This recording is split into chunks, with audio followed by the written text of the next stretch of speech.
Yours doesn't have the finger thing? It does, but then it always like makes it too big.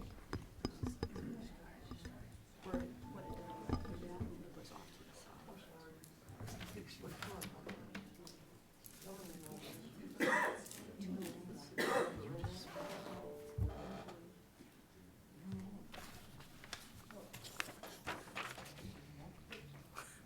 We had 2 minutes. I will wait. A minute and a half.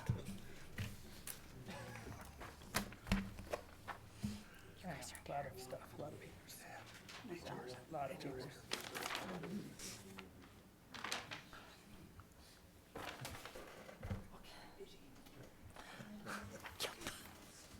Like she needs any more on her plate.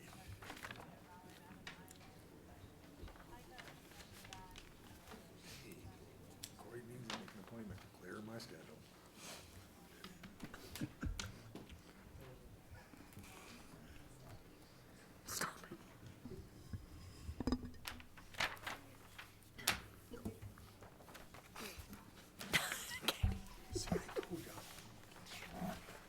No stragglers out there.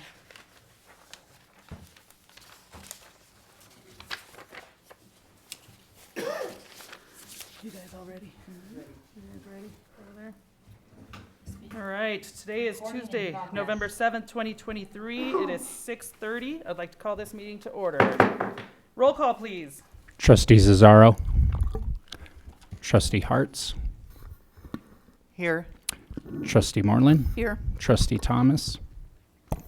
Trustee Wolf. Here. Trustee Ah. Here. And Mayor Tarkenton. Here. Would everybody please stand for the Pledge of Allegiance?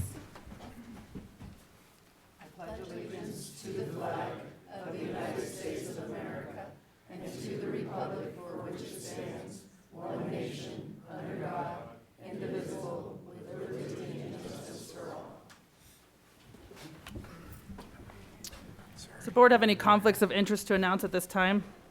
Maybe. Okay, you want to? On 6B, I worked for one of the people. Does that disqualify me on where the easement's going? You benefit You from work it? for one of the people in what capacity? As a, Well, nothing to do, well, anything to do with this? You gonna benefit from it financially, from the easement? from this decision that you guys are about to make? I don't think so. I mean, I don't know. I guess it could potentially. I don't know. So did you already survey the land? Or are you going to be hired to? I just did some topo work for them for their school buildings. Yeah, but it's not clear to you that you're gonna derive anything from any sort of decision that you may make today. I guess it's a possibility. I don't know. I guess I'll just leave the room. Yeah, in the interest of just making sure everything is clear, I think we will still have a quorum. So it should work out just fine. Okay. Thanks so much. Okay. Noted. Yes, 6B. Okay. Get you a little chair out in the lounge out there. All right, we'll move on to general public input. If any members of the audience would like to address the board not pertaining to any items on the agenda, please feel free to step forward, state your name and address for the record. All right. Did everybody get a chance to look at the agenda?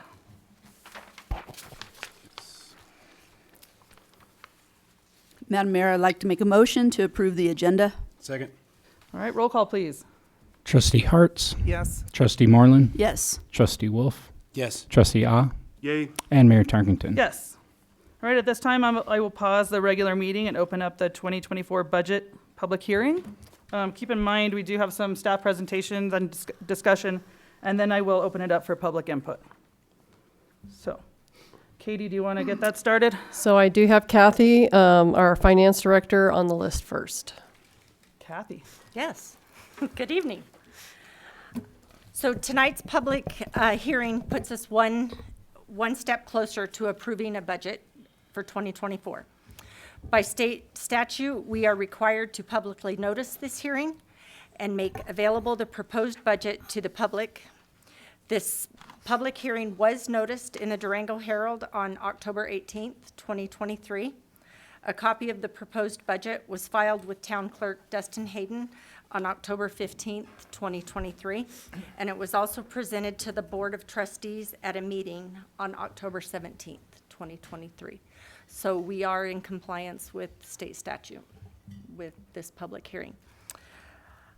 Once a budget is approved and monies appropriated to the individual funds, it's my job to make sure that those dollars are spent responsibly and that they are spent responsibly and as they are intended to be spent.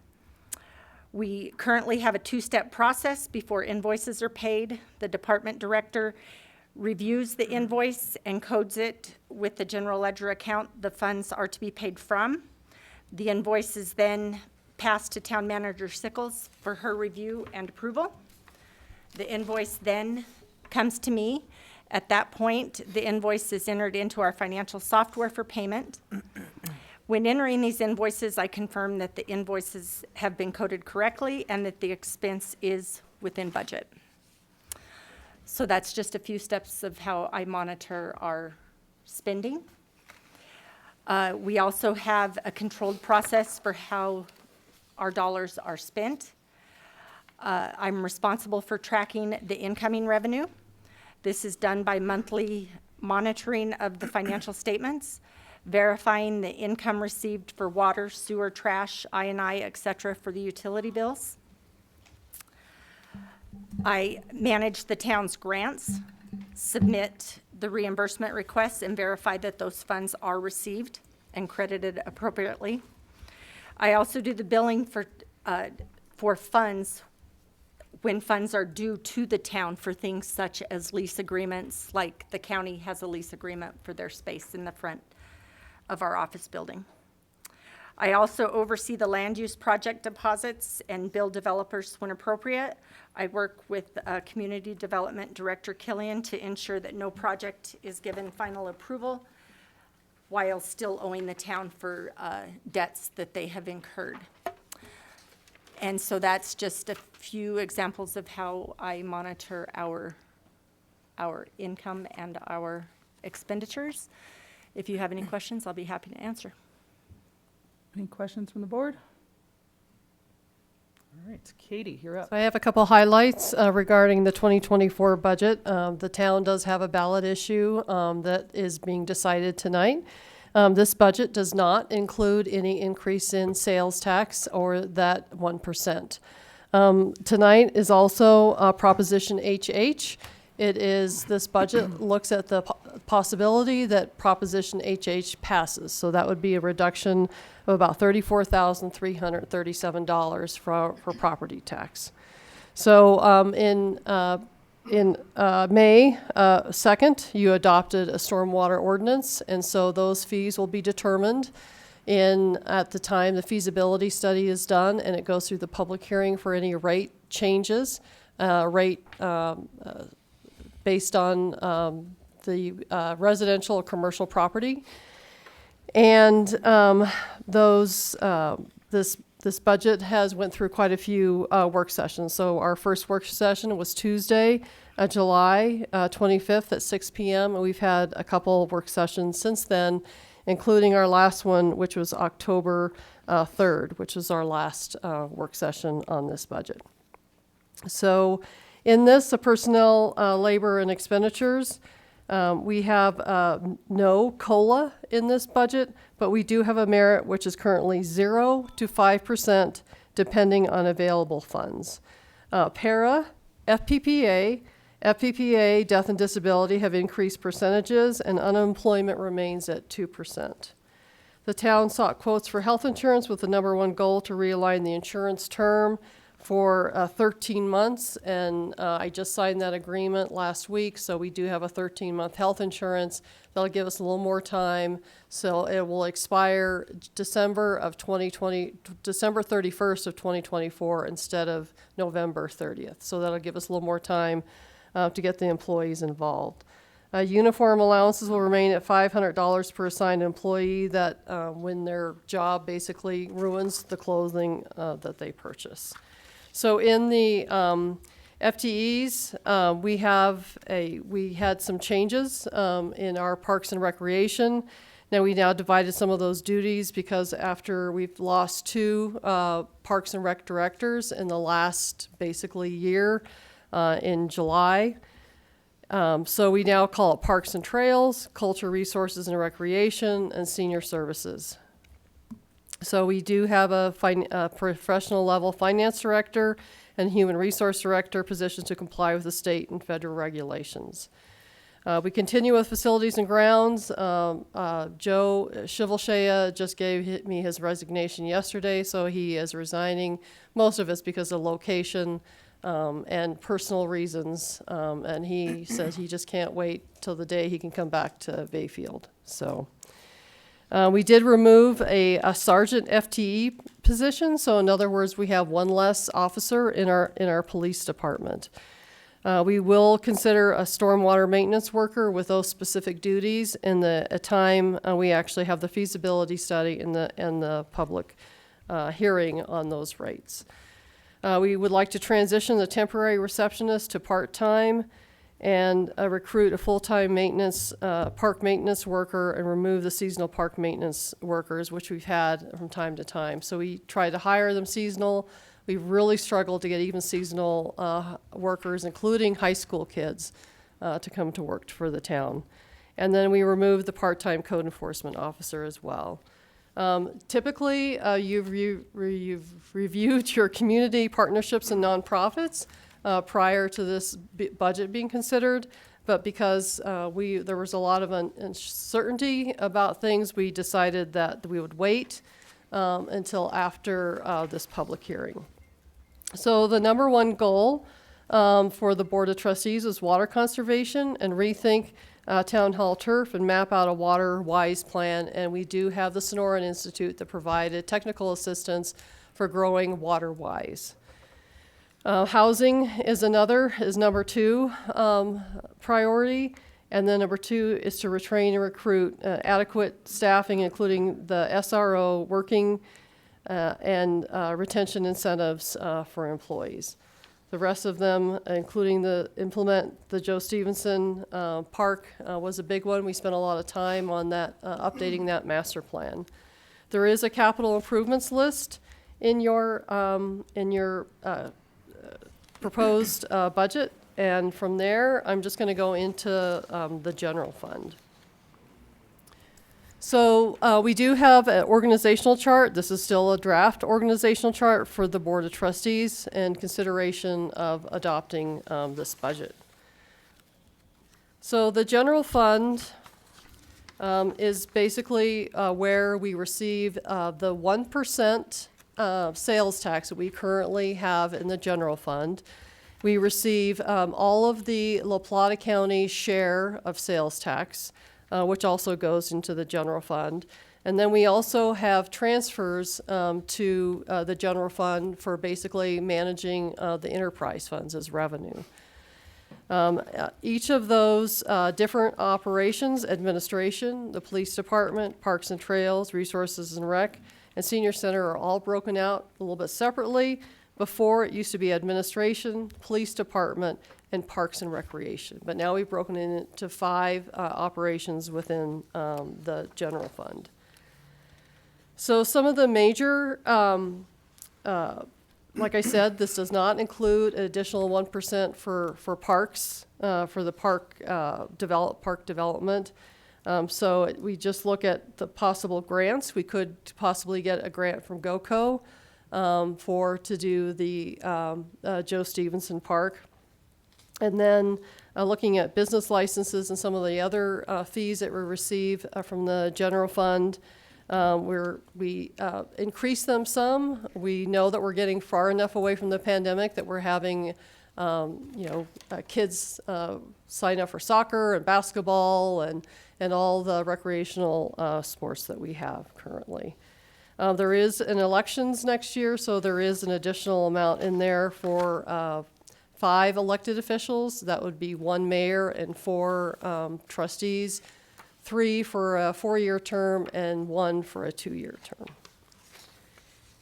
And just as I was getting ready we've looked at computer hardware and software. I just got another surprise that some of our computer hardware will go up again. We did add another computer to Parks shop building. From my understanding, that will also increase some of our IT coverage as well. So unless you have any questions, I will pass the next bit on to our police chief. I have a couple questions. So the breakout of the Parks and Rec, Resources and Recreation, and the Senior Center, those, when we're looking through this budget, we need to look at all those numbers together. They were in your budget together, some of your previous drafts. It is not in this budget. I would be Okay. happy to provide that page, but that was in all the drafts that we had up to this time. And I highlighted that at every work session and meeting that we had. Okay, can we get it, is it possible to get it split out this year? Because we're gonna be looking at it next year, and this year we have things that are gonna affect, like we put 20,000, 30,000 into the senior center renovation. So that's gonna impact our numbers for next year. Things like that. So if it's a capital improvement, it does not go into operations. Okay, And that was a capital improvement. okay, that was a bad example. So just on these pages that we don't have anything, where did it go? The split up between the 3 of them. I'll be happy to send you that document if you would like it. It's not necessarily part of the budget because it was just a comparison. I'll be happy to send you that page. I could probably pull it up right now. I don't think that's exactly, so just like here, okay, in resources and rec, we only have a budget for 2024. Is there some way to reflect what we had in this budget and split it out into each section of what we're breaking out? So the park shop and the senior center utilities are all tied together. We would basically have to go expense by expense to break it out and to determine what was what. So in other words, you want 2022 and 2023 as it would look like? 23, to compare it to 24. Yeah, we have to go expense by expense, because keep in mind, there was only one director for that, so, in the past. That's too much work. Yeah. That was part of that, that's why we're saying we've now split those duties, but before it was all grouped in together. You've split the whole budget. The whole budget's been split between these 3. So what we had in Parks and Rec is now split with Parks and Rec, Resources and Rec, and Seniors, if I'm reading it right. That's correct. Okay, so that means next year we have budgeted 10 additional phones just for this department. 10 phones. Additional phone stipends, like, for example, that's just one, one budget line item. I'm not aware that we've budgeted 10 additional phones. Well, if you look at Resources and Rec, there's a cell phone stipend of $240. So each one costs us $600 a year, so that's 4. And then if you look over here on the Parks and Rec, you also have a cell phone stipend for another $2,400. So is that and then you have another cell phone stipend for the senior center. That's correct. So all 3 of those together 9 phones for next year. So that's what I'm saying, like that one item, breaking it out, can help us see, like these other items in here, can help us see what we might need to cut. Because we were looking at a lot of cuts in parks and recs and seniors this year.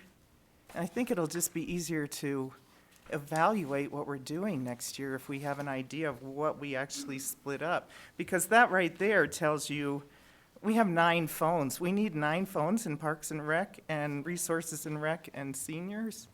You've got 9 people. They all need phones? If you would like to have a cell phone stipend policy for allowance, we can certainly change that. In fact, those are all being looked at. The leadership team is going to look at those tomorrow. And then if you decide you don't want a cell phone stipend or a different a way to manage that, that's certainly your call. Because right now, we will provide them with a phone, or if they choose to use their own phone, we give them a stipend to help pay for that. These guys are out in the field, they got to be able to answer the phone. The So- senior center? I mean, does Carrie, well, Yes. does She Carrie c- have a phone? Yes. And you need 9 phones to run There's parks and recs? People 8? opted into, I mean, every employee here can get a cell phone. Okay, or so we got a little stipend. distracted because what I was asking for was the breakdown. That, to me, just bringing attention to that one line, I noticed, we're spending $13,000 in cell phone stipends. It seems a little excessive for the town. Those are 2 things. So the breakdown is a no. The other question I had,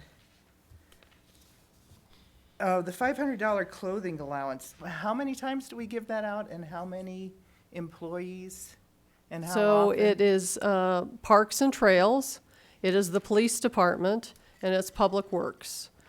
So if we require certain uniforms, boots, safety, OSHA certified. clothes that they're going to destroy. Now, we don't just give them $500. They have to be purchasing actual work clothes. And how often do they get it? Well, they get it based on their director's determination that their, pants have been oil stained or whatever. Okay, $500 limit, right? Oh, yeah, that's $500 limit, and not many employees get to person. that. per person. And not very, I mean, No matter what. not everybody uses that. So and everybody's gonna that's- get- And that comes out of that line, the personal relations line? Does that come out of that line? or No. What line does that come out That of? comes out of a U-C allowance. In,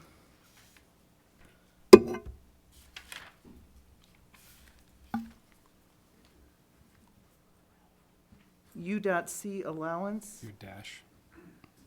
or dash? So it's kind of towards the, Parks and Rec, which one should I look at? well, you can look at any one with labor on it. And if you go almost, I want to say, 2/5 of the way down, you'll see it, U-C allowance.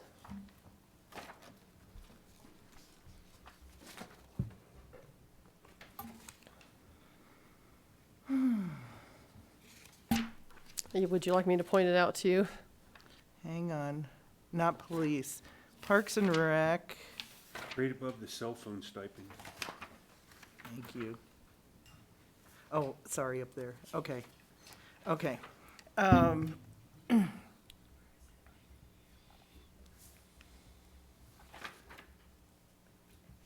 What was the other question I had?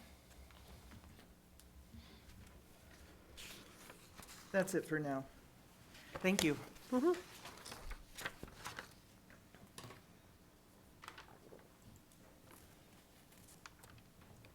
Didn't we at one point talk about phones too, that they needed more mobile phones than stationary phones, and that was part of the reason we had so many? Well, and Seem to also we recall a required them conversation to about that. log on to their time card. That too, and it's hard Yeah. to do because they don't have computers and whatnot. Yeah.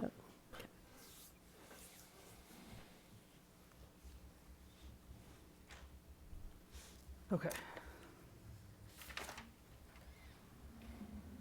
So, are we ready to move on to Chief Ogay? Good evening, Mayor and Board of Trustees. Reference to the general funds that are noted on the 2024 budget. We have additional costs for the academy training. We just got done with a background and all the psychological and testing for our candidate. He passed everything we found out today, and we're getting ready to offer him a conditional offer. So we're going to be able to put him through the academy. I met with Town Manager Katie earlier today. I've done interviews for 20 years in several different departments. This young man was outstanding. So we are going to get a good one. And I'm very happy to say that. And we are still looking for one more, but we now they have to be post-certified, so we don't have to do another academy. We're trying to get everybody out. Operational costs, if we go down, Spillman is about to be implemented. It was a system that was purchased a year or so ago. We are just now getting it all integrated through Durango Dispatch. He was here today. We started working on some of it in-house. They're ready to do a test fully encrypted next week, and that'll now allow us to be on the same platform as Durango PD and La Plata County for dispatch services. Lexipol was purchased in 2013. It was put in play by Brandon Tisher in March of this year. I had to pull it all out and redo the whole entire manual because it was not up to federal and state laws. I informed Katie last week that the Lexipol policy manual is now in full play and up to state and federal laws. So we're fully in compliance with that. I met with Durango Dispatch.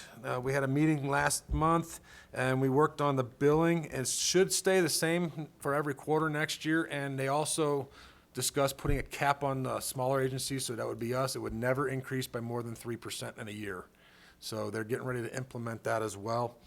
The IGA with the La Plata County Sheriff's Office for manpower, I talked to the undersheriff today. It is in their attorney's hands again to correct some of the things that needed to be addressed for our agreement name and all the information on that. And I asked to have it so we can present it for the next board meeting. The other thing I wanted to note is that earlier in the month of October, I was able to renegotiate with utility to convert. They only do service agreements for body-worn and in-car cameras, and that was going to cause a problem for me with the budget. We are now the only agency in North America that uses utility as a purchase agreement. So we were able to move all that over into the capital improvements and take it away from the operational side. Good job. That concludes me. Any questions from the board? What's the benefit of that, Of moving it to the capital? the town We have manager money in explained to me, we have some, Oh, we oh, have that's the only benefit. Okay. benefits a lot It of helps that things. Yeah, general fund. you have a 1% sales tax you collect in your capital improvement fund. You can only spend it on capital improvements based on the voters' Direction. the ballot. And that's where you have funds, but you don't have funds in operations as much as you do for Right, capital. so that's why we moved it over there. Yep. All right, thank you. Mark is not here. So I do have Mark's,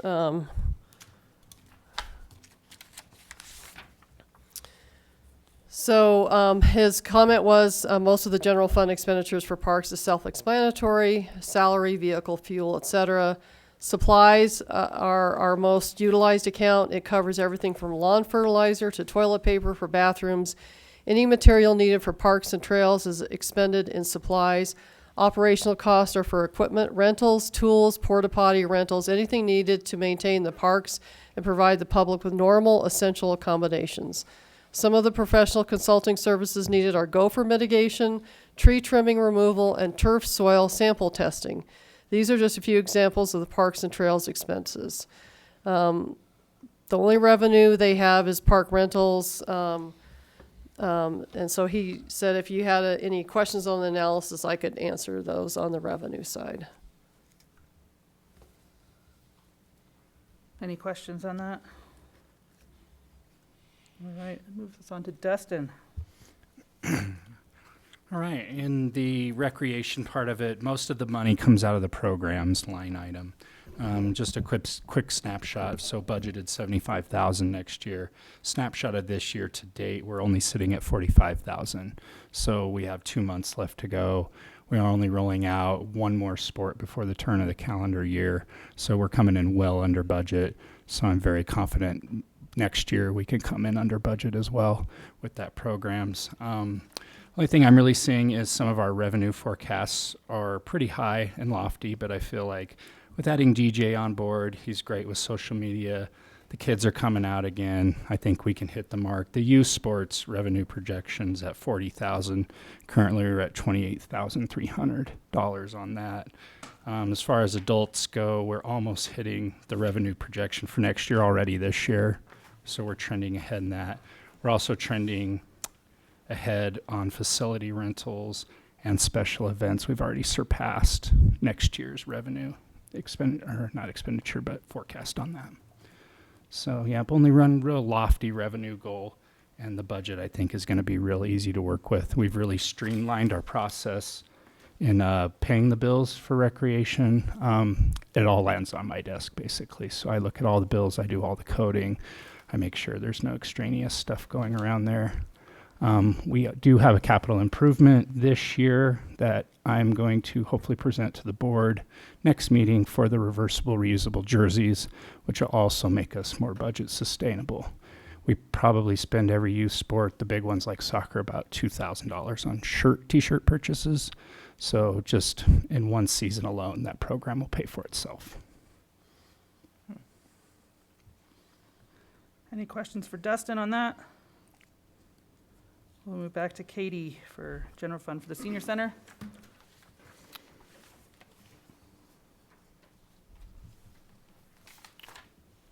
Yes, so Carrie asked me if it would be okay if I just took this piece of it. So the senior center, we've been open 3 days, Tuesday, Wednesday, Friday, 9 a.m. to 3 p.m. That will continue. And Carrie has just done a great job of organizing the senior center. I think the capital improvements, separating the commercial kitchen off, I think will be good. We did have a commercial rental the end of October, the 1st of November. And so we're seeing, especially the rentals pick up come this holiday season as well and winter. So we're hoping to get a better picture of those rentals. I think we have a better staff process set up so that we can actually have a better system of what's getting rented where. I think Dustin's got a really good idea of basically that cost benefit as well. So anyway, everything will be kind of as it is if the sales tax fails. And if anybody would like this yellow sheet, I'd be happy to email it to them. I'm going to email it to the board, the leadership team, and our town attorney. This is the sheet that basically combined all of those two, the three together into 2023 and 2024.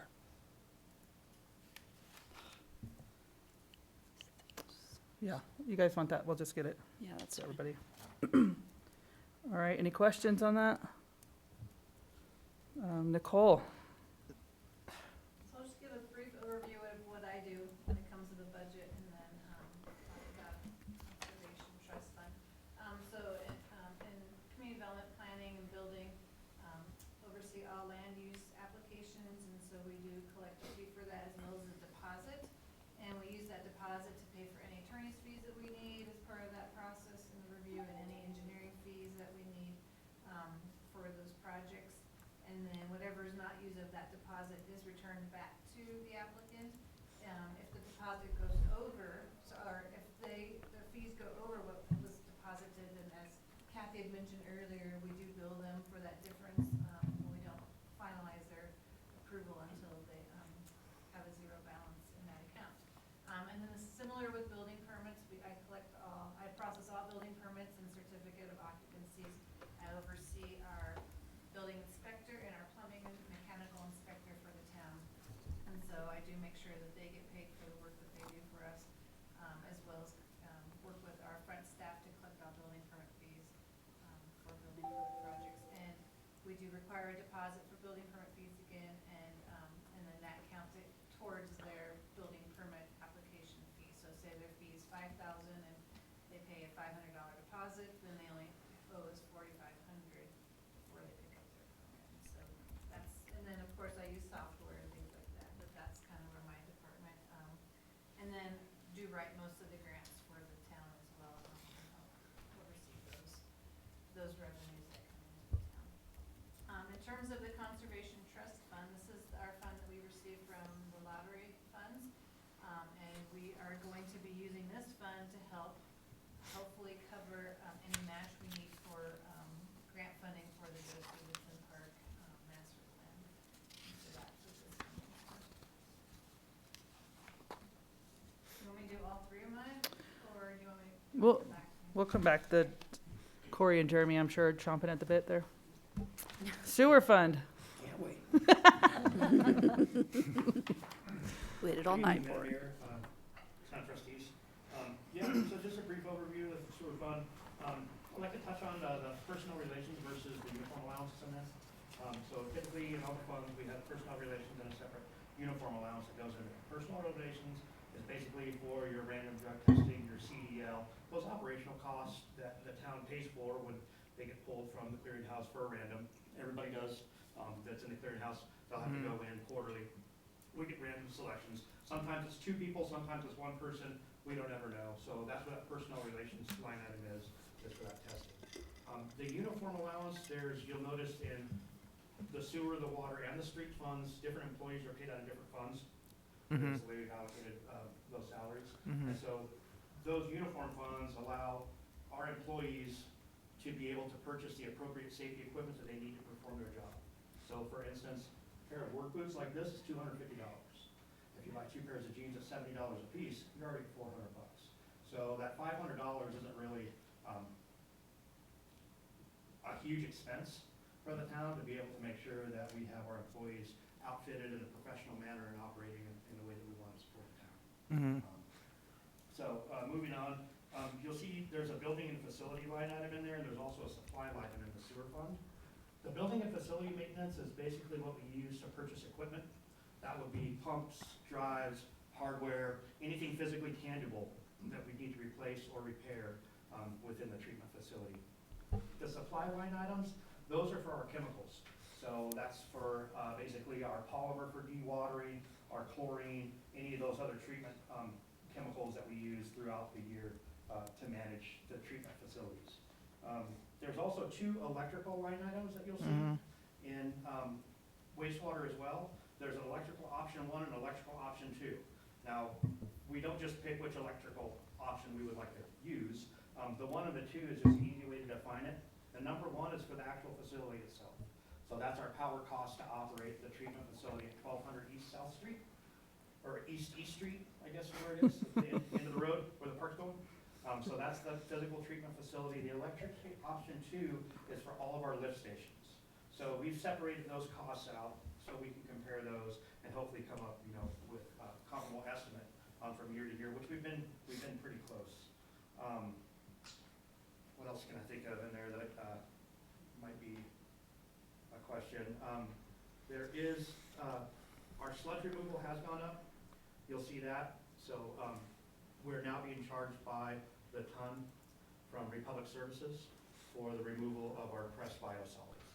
So you'll see that probably went up from the 23 to 24. Other than that, I'd be happy to answer any questions you may have. Any questions for Jeremy? What is the transfer to equipment and transfer to housing? I know the transfer to equipment, I think we were retiring that Yeah, that was the account. vehicle replacement fund Okay, that they had, and they were transferring a dollar amount to a vehicle replacement fund. I think the thought process behind that was if the water and the sewer can contribute, if we lost a large piece of equipment, say one of the big snowplows or a backhoe, or something that there would be dollars in there. It's never been used, and And it's not in 2024. Yeah, Yeah. there's no money in it, okay. Oh, so it's never been used, so that's why we're Yes, it has been transferring. used. It Okay. has been used, but not in 2024. Got it, for the transfer to housing and equipment replacement. Okay. And what's the transfer to housing for? Are you referring to 2023? Yes. Okay, so that actually was not transferred to housing. That was actually transferred to the general fund. We paid off the general fund. The Board of Trustees approved that resolution. And then it just happens to have in this case, it was the same number for either housing or general fund. So you may remember that instead of paying the housing fund, we paid off the general fund. This is in 2023. So what are we paying off there? It was the decommissioning, the general fund loan money to the sewer fund to decommission the sewer lagoons. Okay, got it. Yes, and that's the other thing I was gonna say. The $500 clothing allowance, boots, I am 100% before.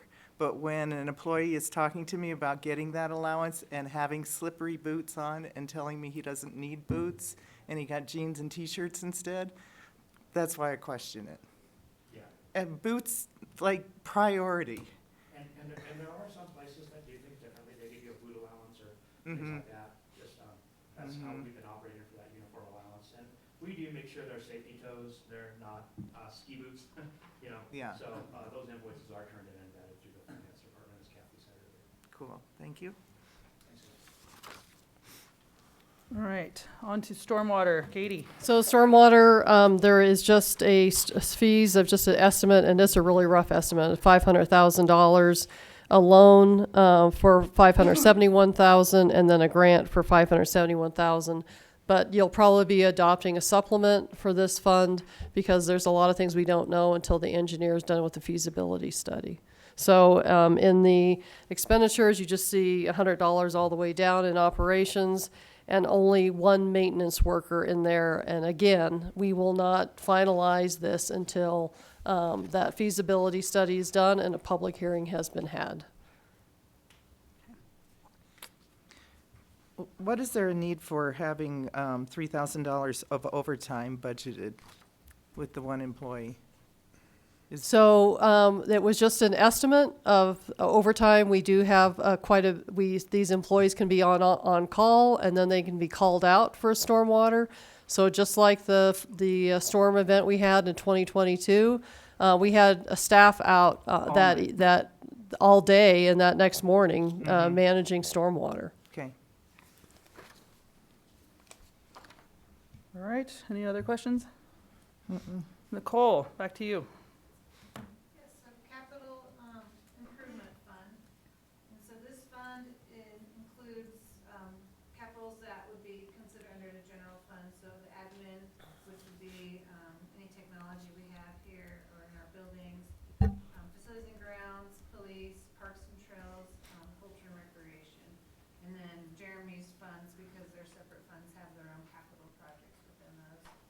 And so right now, the biggest capital would be Joe Stevenson Park, if we move forward with Joe Stevenson Park. And as I had mentioned, we have a match, we're gonna ask for some grant funding. We'd have a match requirement from our capital. And then the other capital is all spelled out on page 13. If you have any specific questions, I can answer that for you. And it just, again, goes to the total general fund capital, which if you take out Joe Stevenson Park, it's $377,900. Are there any questions there? We'll move on to the water fund. Is that you, Corey? How'd you know? Tag team, you guys tag team it. Good evening. The water fund, pretty much like the sewer fund, you'll see two electrical line items in there. One for the water plant, one for the PRVs and the booster pump station. Some line items have gone down in cost, others have gone up, our supply has gone up. Go figure. We did miss one thing in the capital improvement projects. We have 8 meters left to remove from underneath the houses. So we would like to add 40,000 into the capital improvement project, but we can also push it off to 2025. We just like to get it done. been working on that for a while. We have 8. 8. And if you guys have any questions on anything that stands out. Does the board have any questions?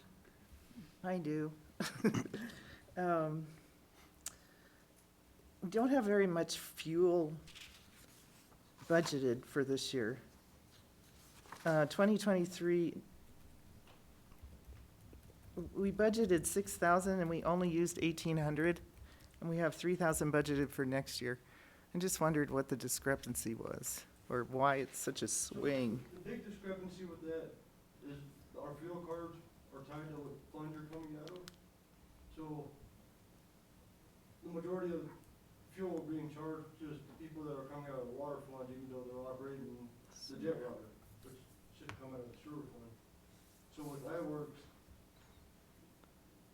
we've been able to track And fuel usage Got it. on each equipment. Yep. Working with Kathy, she'll give me the electric board, and Yeah, I tell her which fund it should be coming out of. okay. Let me check and see if that was the. We had one programs.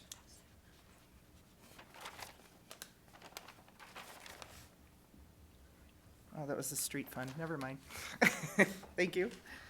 Anything else? Nope. Thank you. Okay, we're on to our garbage fund. So for the garbage fund, you have a contract with now what we call Republic Services. That was WCA, it's now it then was GFL, now it's Republic Services. It's residential garbage pickup, and then we charge just a little bit extra on top of the fee that Republic Services charges for basically cover admin time. And of course, then there's a expenditure in garbage that goes to the general fund to cover the staff at the front counter. And believe me, on Thursdays, that phone can ring off the wall for garbage issues, pickup issues. How long are we in that contract? It actually ends next year. And so I'm already reaching out to other waste companies to see if we can get somebody interested in garbage pickup in Bayfield. Okay. So I'm reading that right, we're working at a deficit on that budget. Yes, so right now we take out the utility relief fund. That actually comes directly out of this garbage fund. There's no reason to have Okay. a bunch of cash reserves in this fund. So you had a lot of cash reserves in this fund, and we're just using those back. It goes back to your utility providers that are eligible for LEAP. Okay. Any other questions? We're on to our street fund. So, the big thing I guess to point out in the street fund is, you're gonna see vehicle and equipment maintenance have quite a lot larger line item in there. That's because we have more equipment for maintaining, backhoes, snow plows and things like that. And then, there's also during snow removal season, if we do get a good winter, we do a lot of repairs. The programs line item in there, is where most of our snow removal and snow removal equipment come from. So you'll see in the 2023, in there that a lot of those funds haven't been expended yet. So right now is the season where we're buying snow chains, plow blades, all those things, and then those will be expended usually typically towards the end of the year. You'll see a lot of those expenditures come out from Halloween through probably Thanksgiving, roughly, depending on what that is. And then that'll carry us into the budget reset for the rest of the snow season, going through February and March. A lot of the street funds capital improvements, you'll see there's quite a few road improvements, and we're actually proposing a reconstruction project for Tamarack, and hopefully add alternate of Los Pinos Drive. We'll see what that pricing comes at. But there is a $500,000 capital improvement versus the $300,000 we were doing every other year. That's because we haven't done a reconstruction project since 2018. So 2019, we had one in, COVID kind of hit, and then everything went on the back burner. So we're hoping to use some of those restricted funds this year and do a little bit larger repaving project moving forward and fix some more of our streets here. And I got questions, but I got a question license. I'm looking for one. You answered the programs one. Okay, but when Kathy and I were reviewing it, it had C and J gravel, basin co-op and swag, but that makes sense now. Yep, so That makes CJ sense. Gravel's where we're getting our road base and Right, that stuff through. right.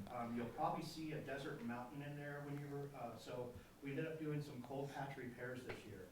It's the first year that we've done it. We had really poor luck getting, hot asphalt or contractors to come out and do some of our smaller road patching. So we did it in-house this year. You'll see some builder rentals, invoices in there. That's where we got the roller, compactors and equipment and then also the mill machine. So I think that was a successful pilot that we did this year, and we'll probably continue doing some of those smaller projects in-house moving forward. Okay. Okay, I'll give you a question. Insurance. I think it's probably, oh, no, I got that one answered. I don't have one, sorry. Thank you. All right. Nicole, we're back to you. Yes, so housing fund. So this is the fund that was created to help with the Simmons Heights project. We are paying for the engineering and architecture, this year, and also we have to do a phase 1 environmental. We also received $2 million in grant funding for this project, and we're hoping in the next couple days we'll hear that we have $700,000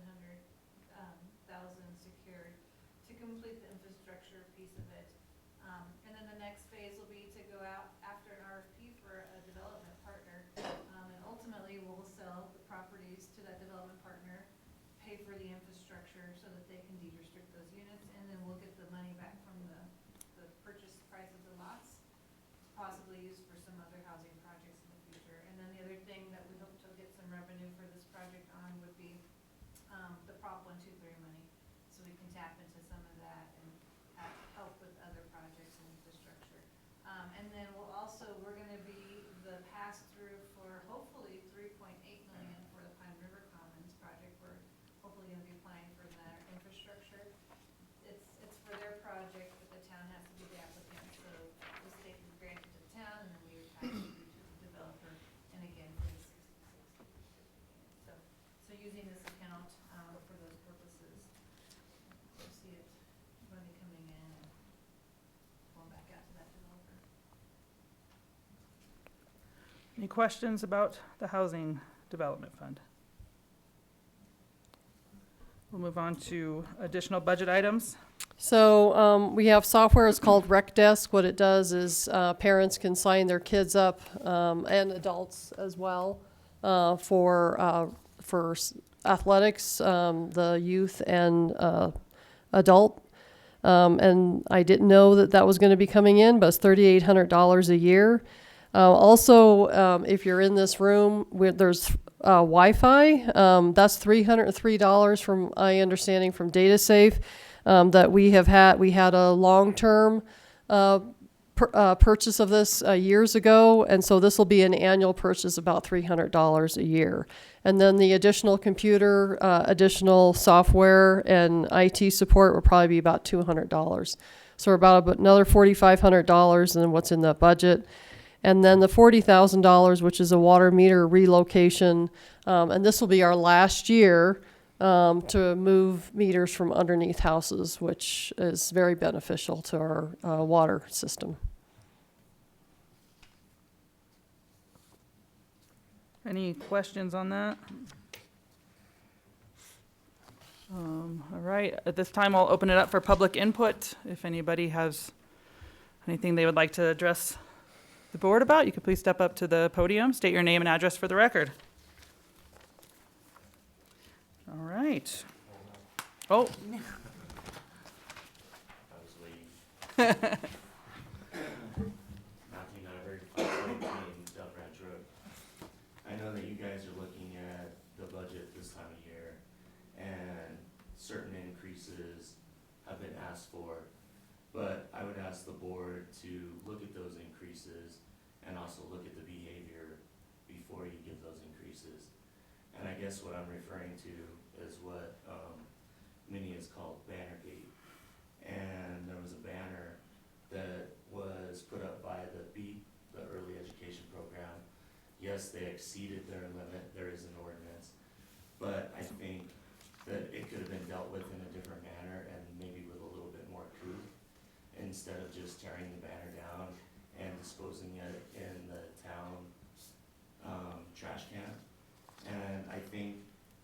the school being one of the pillars in the community, we need to have that dedication and devotion to working with them collaboratively and not necessarily having the result that we had. I think that we could work that in a professional manner. So I would, when you're looking at the budget, I'd like for you to take that in consideration. Thank you.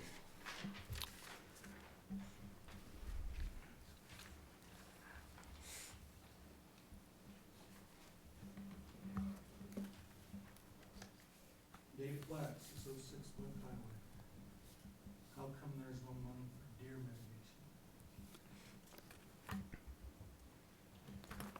You guys aren't gonna have a sense of humor. Well, didn't you sit through that presentation? I was like, weren't you here when we did that? Didn't we talk about that at one I point? have spent a lot of time looking at the budget, and the operation costs have gone up a little bit, I get that. But one thing that jumps out at me is the line item in administrative costs. And in 3 years, that's gone up 41%. That's a lot. Now, I get it, there's a workload, and you guys have added people. But, couple of things there. You guys have a lot of wish lists, and I don't think you've looked at all the possibilities for revenue before you take these things to a ballot question. And I remember Jackie came and talked to you before she left town. And you guys are leaving $400,000, $500,000 a year of revenue on the table by not allowing hot shops in town. Seriously, it's that much.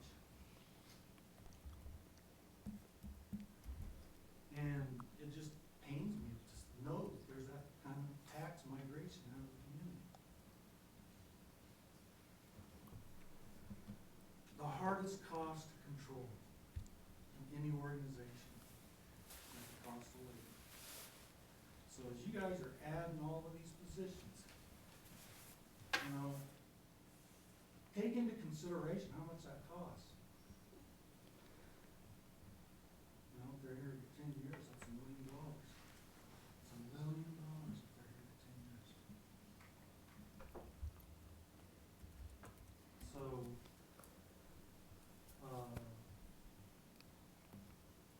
I just want you to be more responsible with our money.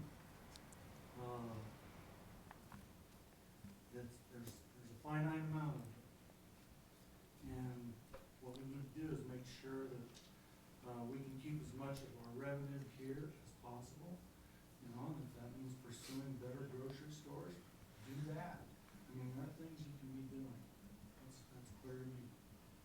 So, at any rate,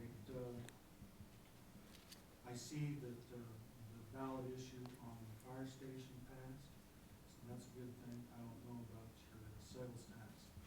Personally, I hope it didn't. Thank you. Thank you. Any other public input? All right, seeing none, I will go ahead and close the public hearing and resume our regular scheduled meeting, which brings up our East Oak Drive alignment proposal discussion. And we do have members of the school board, as well as the superintendent, if you would like to join us in the front of the room.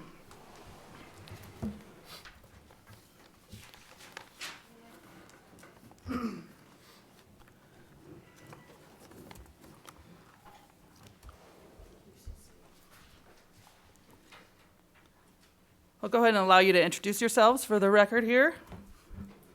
I'm Rebecca Purnell, Bayfield School District Board Member.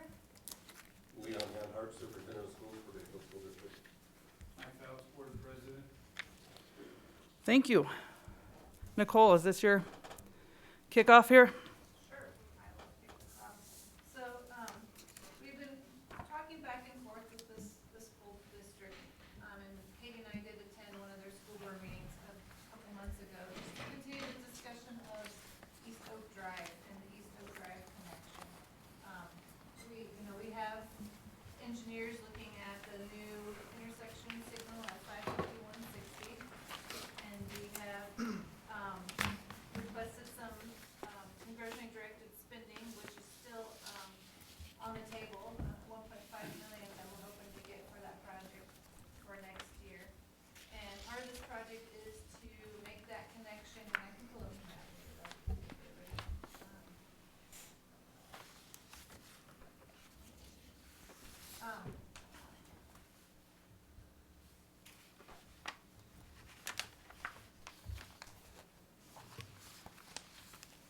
Just like to add, we also have Paul Black here as well. He joined us in the front of the room. And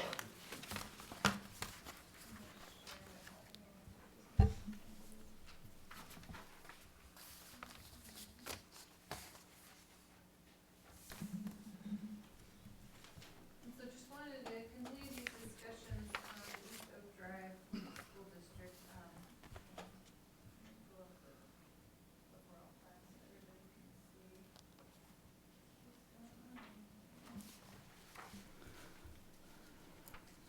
Just say in the town right now, we're having engineering done for the new signal.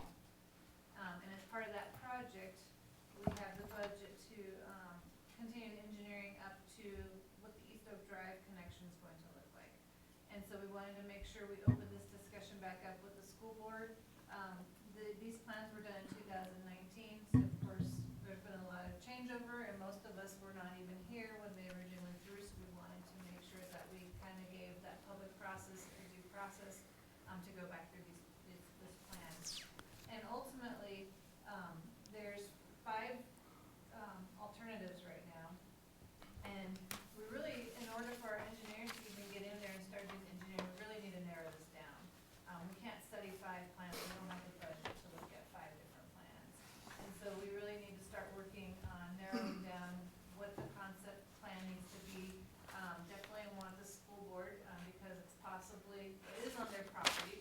We have found that we do have an easement in place, for concept. For alternative 1, I should say. When the school was annexed, there was an easement granted. Right now, it's 140 feet for construction, and it ends up being a 60-foot right-of-way within there. And so, concept 1 ideally was designed around utilizing that easement that the town has in place for that roadway. However, the Los Pinos ditch also has an easement through there. We have not yet found an easement for this gathering line and the gas driveway, the gas well driveway. So we're still working to try and figure out if they even have an easement within that area. But there is an easement in place to look at this option right here. Option 4 is what the engineers preferred option is, and it's really based on a lot of level of service.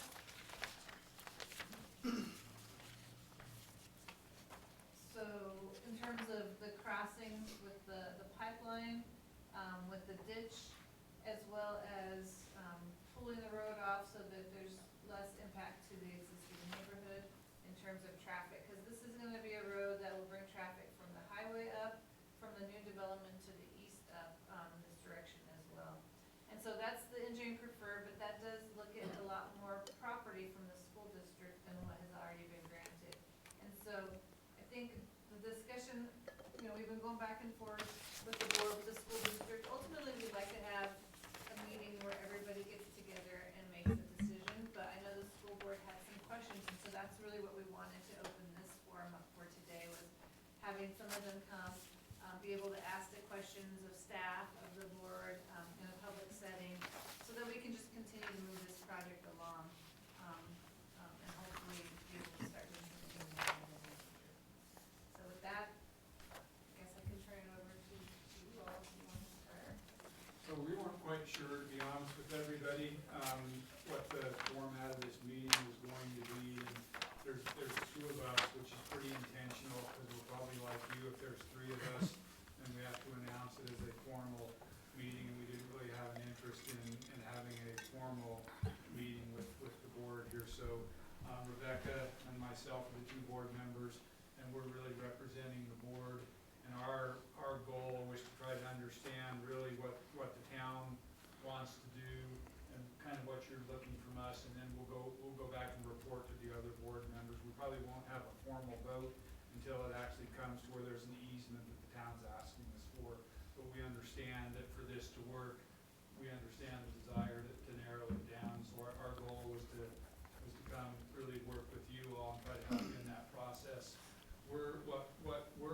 Our interest needs to be for the district is the impact to school plan, and not get into the impact to the neighborhood, or the residents up the road, or other things. We feel like really that's the town's purview, and so we're interested really in focusing on the impact of our land. And you're right about the easement on the 60 feet for option number 1, but it's not in the right place. The 60 feet is actually up next to the property line, so none of those, none of the options right now fit within the easement. It was dedicated in the annexation agreement. It's not a showstopper, but everyone does need to know that whichever one of these options the town were to go with the exception of option number 5, where you come through the corner, there'll have to be a new easement granted to the town. You know, that being said, we've looked at it, we've talked about it internally, and we feel like that, you know, it's to both the town's benefit and the school's benefit to work together when we're kind of joined at the hip. Right? So it makes sense that we work together on this and have really hope what we see as a positive outcome for both of us. When we start looking at the different options, option number 1 has the least impact to the school, and so we like that. But the other options, so that option number 1, that has the least impact to school property. I don't know how reasonable that is for the town and the engineers on, you know, the load to the intersection. Really, that's kind of up to the town and your engineers to decide. And the same thing with Los Pinos Water District. That option is okay with us. Your preferred option right now, I think the one that scored the highest was 3A. 4A. And so just a couple of things on here that we would like to. Can I stand up and point to this? What we're interested in when this really maybe when this development over here happens and the number of people move in, we could see that impacting our school facilities and the need. Probably it's the middle school might be our weakest building right now. It's pushing 50 years old, and we put a new roof on part of it this year, but it's a Band-Aid. So eventually, we're going to have to do something with that middle school. And so and we think probably it's going to happen up in here. And so one of our things that we really want is we want to protect access to the middle school. And we have access all along here. And right now, we use 4 different access points. We want to maintain this access point. One of our concerns on this preferred option is its proximity to this. And that really is for your engineer to look at, but it's only like 110 or 120 feet apart. It's a pretty good load to look at right there. So we would ask if you go with this, that you have your engineers look at that proximity to those 2 entrances. Because again, this land here is really important to us, that we have the ability to develop this and we need to be able to get in and out of it. And that's down the road for us quite a while. We don't know what the design is going to be, so we want to maintain those 4 access points that we have. The other thing on this that we're not super fond of is right down here. If you look at where all this parking empties out for the parent pickup and drop off, there's no stacking space right here. And so we're going to get into, you guys been to the high school, it's kind of like getting out of the high school on game night, it's really hard to get out. So we would ask that you have your engineer look at this stacking space right here.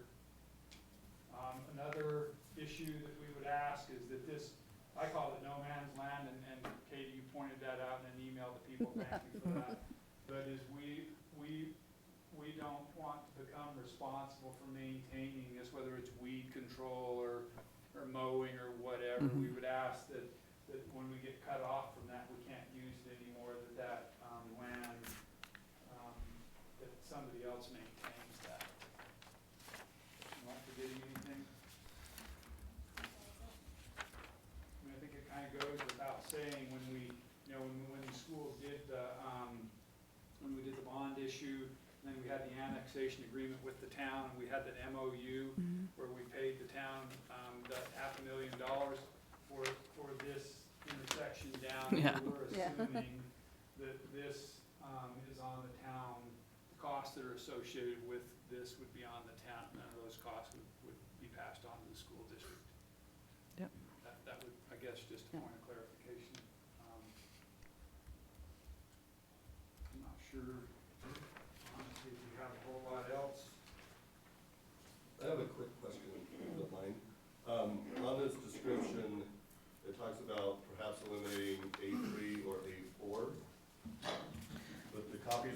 as of the two plats that you provided in the. No, I think that's a typo. Yeah, it's to eliminate 3, maybe 4 of these plans. Yeah.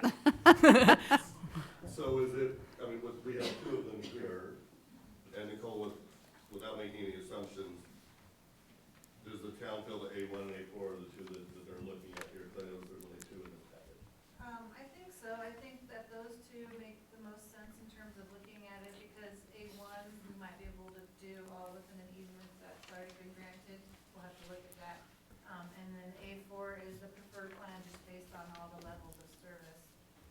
And again, we know these are conceptual, and our engineers are gonna have to take that into account, and we'll make sure we work with the school on that. I think the biggest thing we wanna understand is, we don't wanna spend the money on the engineering if it's absolutely not. The school's like, no way are you getting any more land. And so we wanna make sure that we're working together and understanding that it's possible we can get another easement if one of these 2 works out best. And again, cost is gonna be a big one, and one might be a lot. I mean, right now, 4 is twice the amount of 1, and that was in 2019. And I know Mike and I have talked about it. We could probably double that price right now for today's numbers. I have no doubt. So, I mean, that's definitely something we're gonna need to look at as part of it too. But I think narrowing it down to 2 and letting our engineers take some additional look at it, try and figure out, the ditch location and how the impactful that would be, working with them and, Paul, and then also even just working with the oil and gas. So there's gonna be a lot right there in terms of the plans that we do. There's a lot going on. So let me explain the copies. It wasn't intentional to leave out 2, 3, and 5. Part of it was the fact that we have copied this so many times. We thought, doesn't everybody have a sheet by now? So we had the no man's land, and then number 1 was just something we just printed out. And actually, I went through my recycling bin to find copies for Paul, because I don't think because we've printed this out a lot. So it was not intentional to remove those. It was just. I think just working it out, I think those 2 make a lot of sense to look at and have our engineers looking at. The easement that the school, that the town has with the district right now is 60 feet, it's here.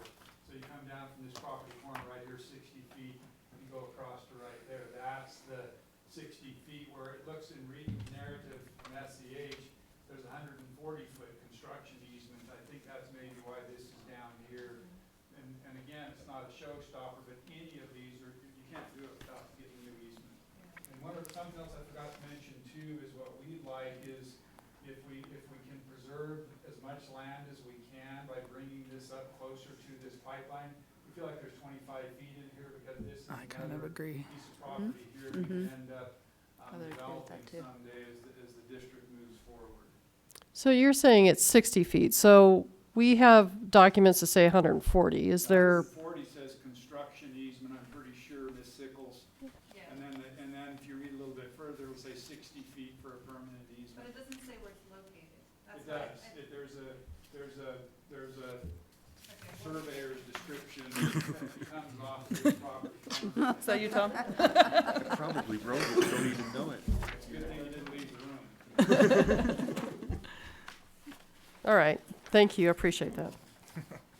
I will say that I agree that if we can get it closer to that red pipeline up there, it'd be more beneficial. Because with the amount of homes we got going in the next 5 to 10 years, you're gonna need as much of that school's land as you can, so.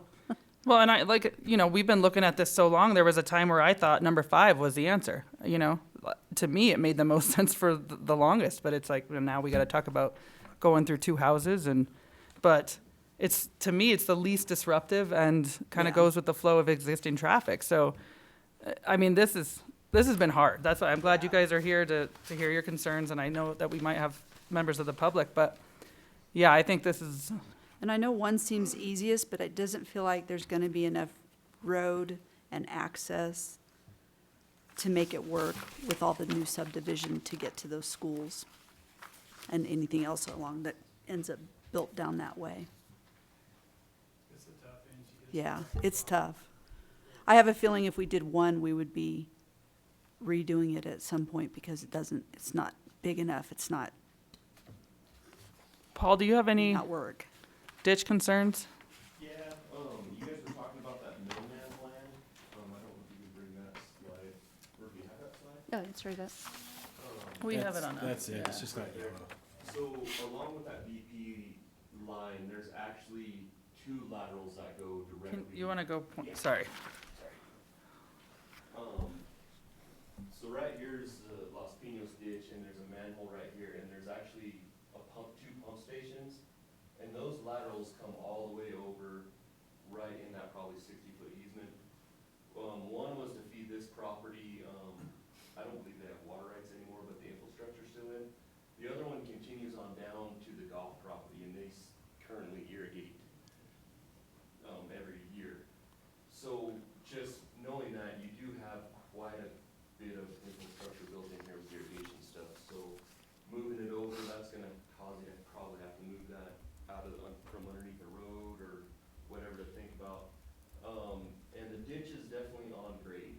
So when you go to think about moving things, or I know one kind of shows it coming through here, if you had to bump that up, you're gonna have to move and put it on grade. So it's a pretty big construction aspect of it, but like you guys said, it's a pretty tough scenario. So I know the ditch company is willing to look and do whatever they can to help you guys out. But I noticed that lateral stuff is never on the maps, and there's two of them that shoot directly this way. So, and it's pump systems and piping as well.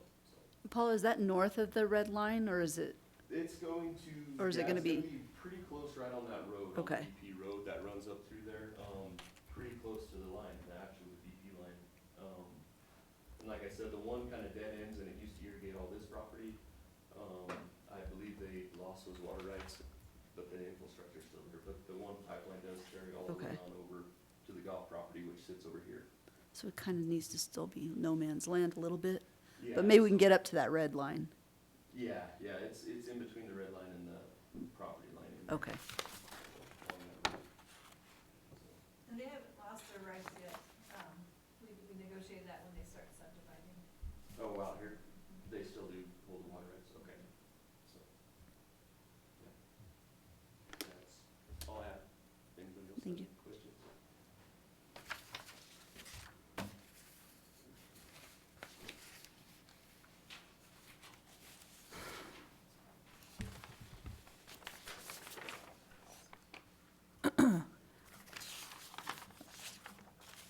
I mean, Nicole, in your opinion, feasibility-wise, cost-wise, are there just like 2, 3 that you just say no?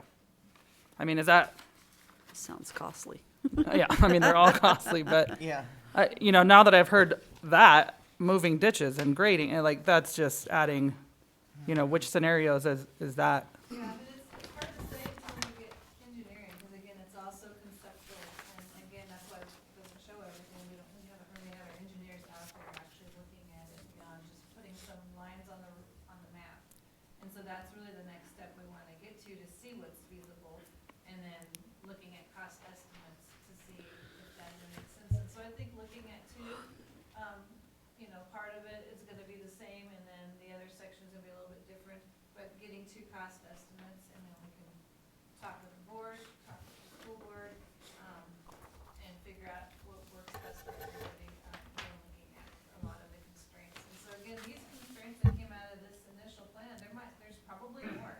Like, until they get on the ground, it's hard to know all the constraints that we're dealing with. And so that's really what we wanna do is, spend the money wisely and make sure that we're looking at, the best options for this location. And it's a tough one, but it's also very important, it's a very important roadway because of what's going on at that location with new development, existing neighborhoods, 2 schools in that location. So making sure that we don't impact the schools. We wanna make sure the parents have the best, safest drop-off and pickup situation as well. Buses. So there's a lot going on at this location. It's gonna be a challenging one. And I always say the easy things are already done. If it was easy, it would have already been built. So it's just gonna be something we've gotta look at, but it's an important connection point for everybody.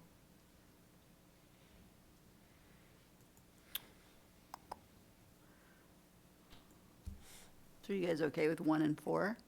I as mean, options.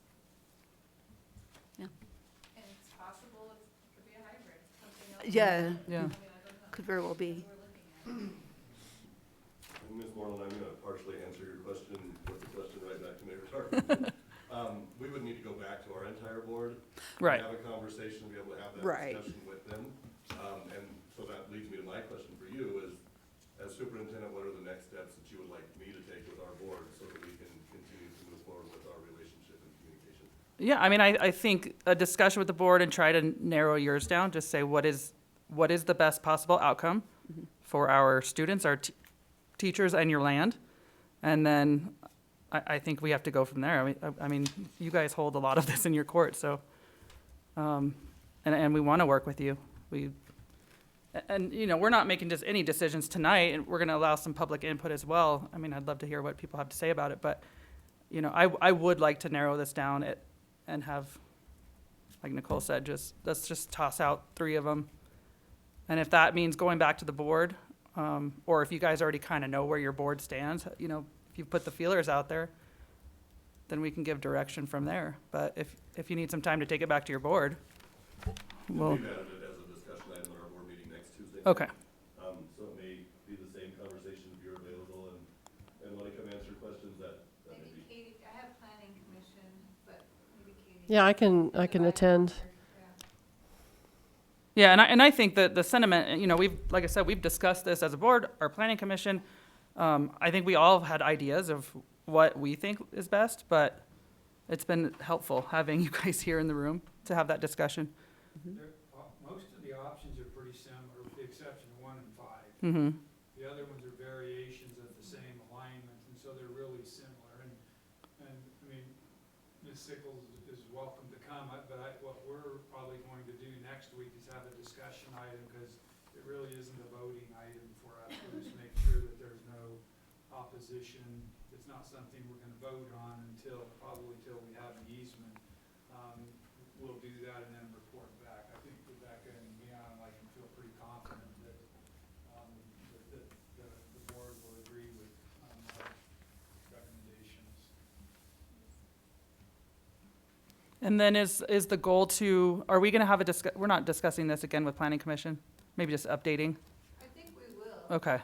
Once we have more information, we'll want to make sure, I mean, what we'll probably do if we get some direction on looking and studying both is we're gonna have to bring all that back. And we want the planning commission to be involved in that process.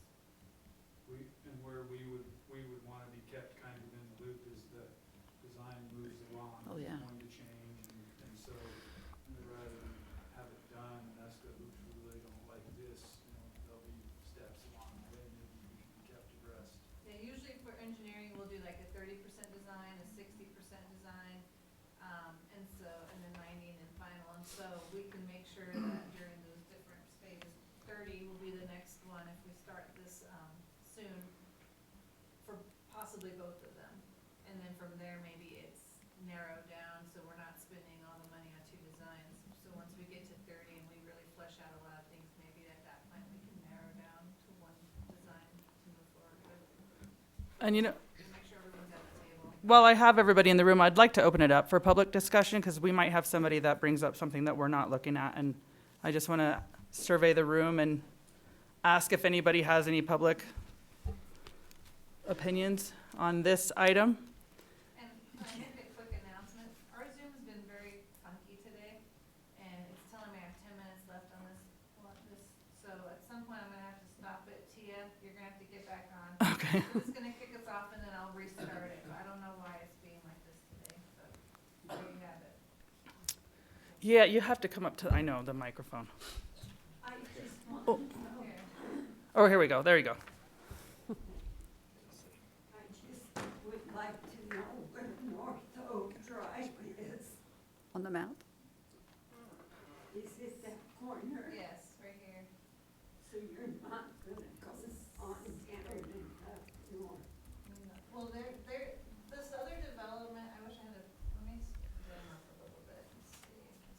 So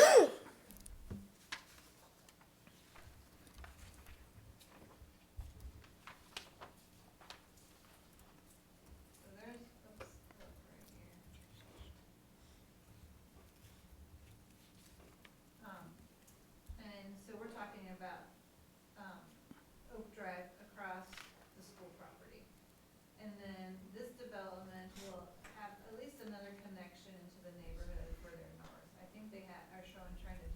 two connections to the neighborhood, so that not everybody has to go down Oak. But Oak's it's gonna be a large road, system that's going through here. But the other thing is, instead of everybody having to go down Mountain View for the schools, they're gonna have, what we're calling North Bayfield Parkway right now. So here's the gas station. This road's gonna connect up from the highway, so hopefully that'll alleviate half of the traffic that goes down to Mountain View right now. Does that answer your question? But here, so we're talking about Oak Drive. North. Well, it's East Oak is what that's called. Oh, you're talking about the, North? yeah.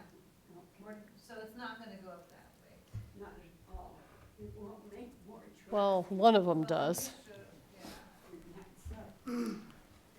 option, well, all the options except for, or I would say 1 and 5 still push traffic into that neighborhood. Let me show you the, sorry.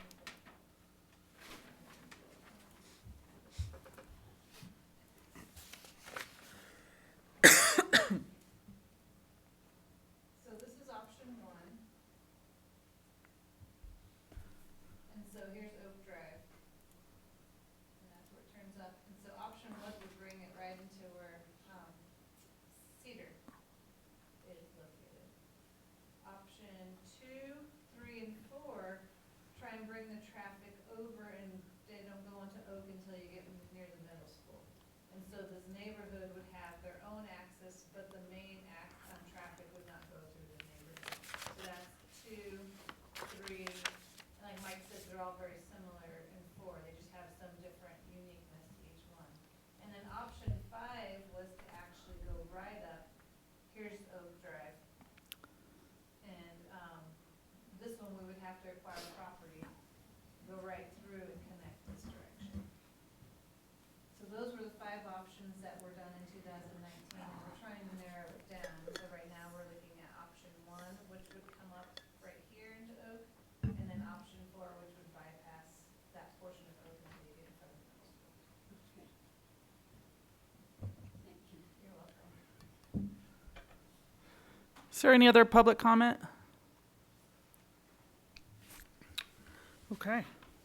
Yeah, so I guess, meet with your board and we'll be curious to hear, we'd love to move forward with getting a plan together. 1 and 4 is what you're interested in. I mean, if your board came back to us and said, we don't want you going through our school land, we want you to look at 5, I mean, we're gonna sit and have that discussion. But your desires are 1 and 4 is what I think I'm hearing, 'cause I don't wanna take a shot. Yeah. Yeah, that's our hope. One makes sense because there's an easement there, and so we wanna look at what that would look like. 4, I'd say from the city's perspective, 4, we understand that it impacts your property, but it also gets a lot of that traffic out of the neighborhood, which is something that we're concerned with. And so that's why we're looking at those. And I know there were other ones, like, 2, 3, and 4 all do that, but 4 had the best in terms of levels of service, with all the different conditions that are on them. So that'll help us be more concise with our board rather than have it wide open if we can say that the town is most interested in 1 and 4. And 4 is based off of our, again, I'd say engineering, yeah. We do have some more comment. Can you just stand up, state your name and address? You can use that mic. Luann Wilson, 1591 County Road 526. Did I hear you correctly say, though, that you thought if 4 wasn't chosen now, you might have to be redoing 1? Did somebody think that maybe that was gonna happen? So, my input is, get it right the first time. Don't spend extra money 5 years later. I think we agree with that. Yeah. That was my concern with 1, was that it wasn't built enough to sustain the growth that's gonna happen. It's the least expensive and the least, on your land and that sort of thing, and so I can see that appeal for something like that, but I do feel like 4 is the better option, but we're working with you guys. I mean, it's your land. We can't just, we wanna work with you guys, so.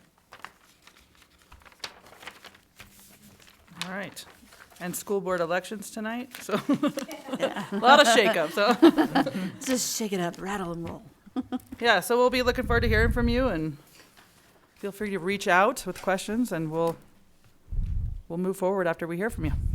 Thanks for coming out. Thank you for being here today. So it looks like Prop HH has failed in the state, and and so has the sales tax for Bayfield. They have both failed. That's about- I'm gonna end this real quick and then I'll get back on. I have a minute. Okay. Does it show what the margin was on that? The town was 42.86 was a yes, 57.14 was a no. I mean, we knew that it was such last minute that, yeah. Thanks, Paul. Appreciate you being here. Thank you guys, appreciate it.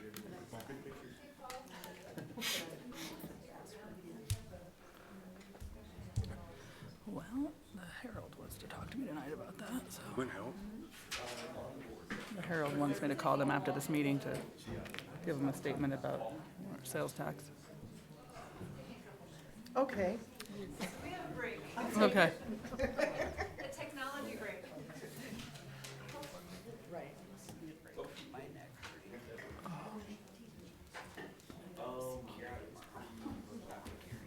I don't really know what they want me to say.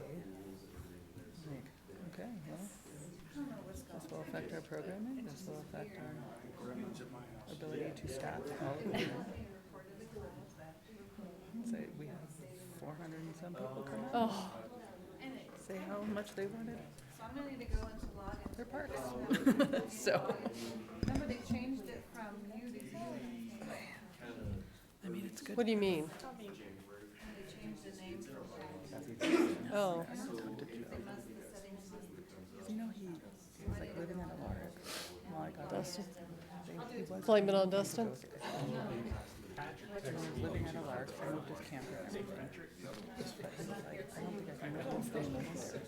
Oh, you can. And I was like, what if you rent like one of the large, like, yeah, so I don't know what happened if they just. See anything that had to do with construction easement, doesn't say anything about construction easement. 140 foot wide Yep. for construction. I knew he had some. Six of things that he got in trouble. So I can't find the location of the roadway to me.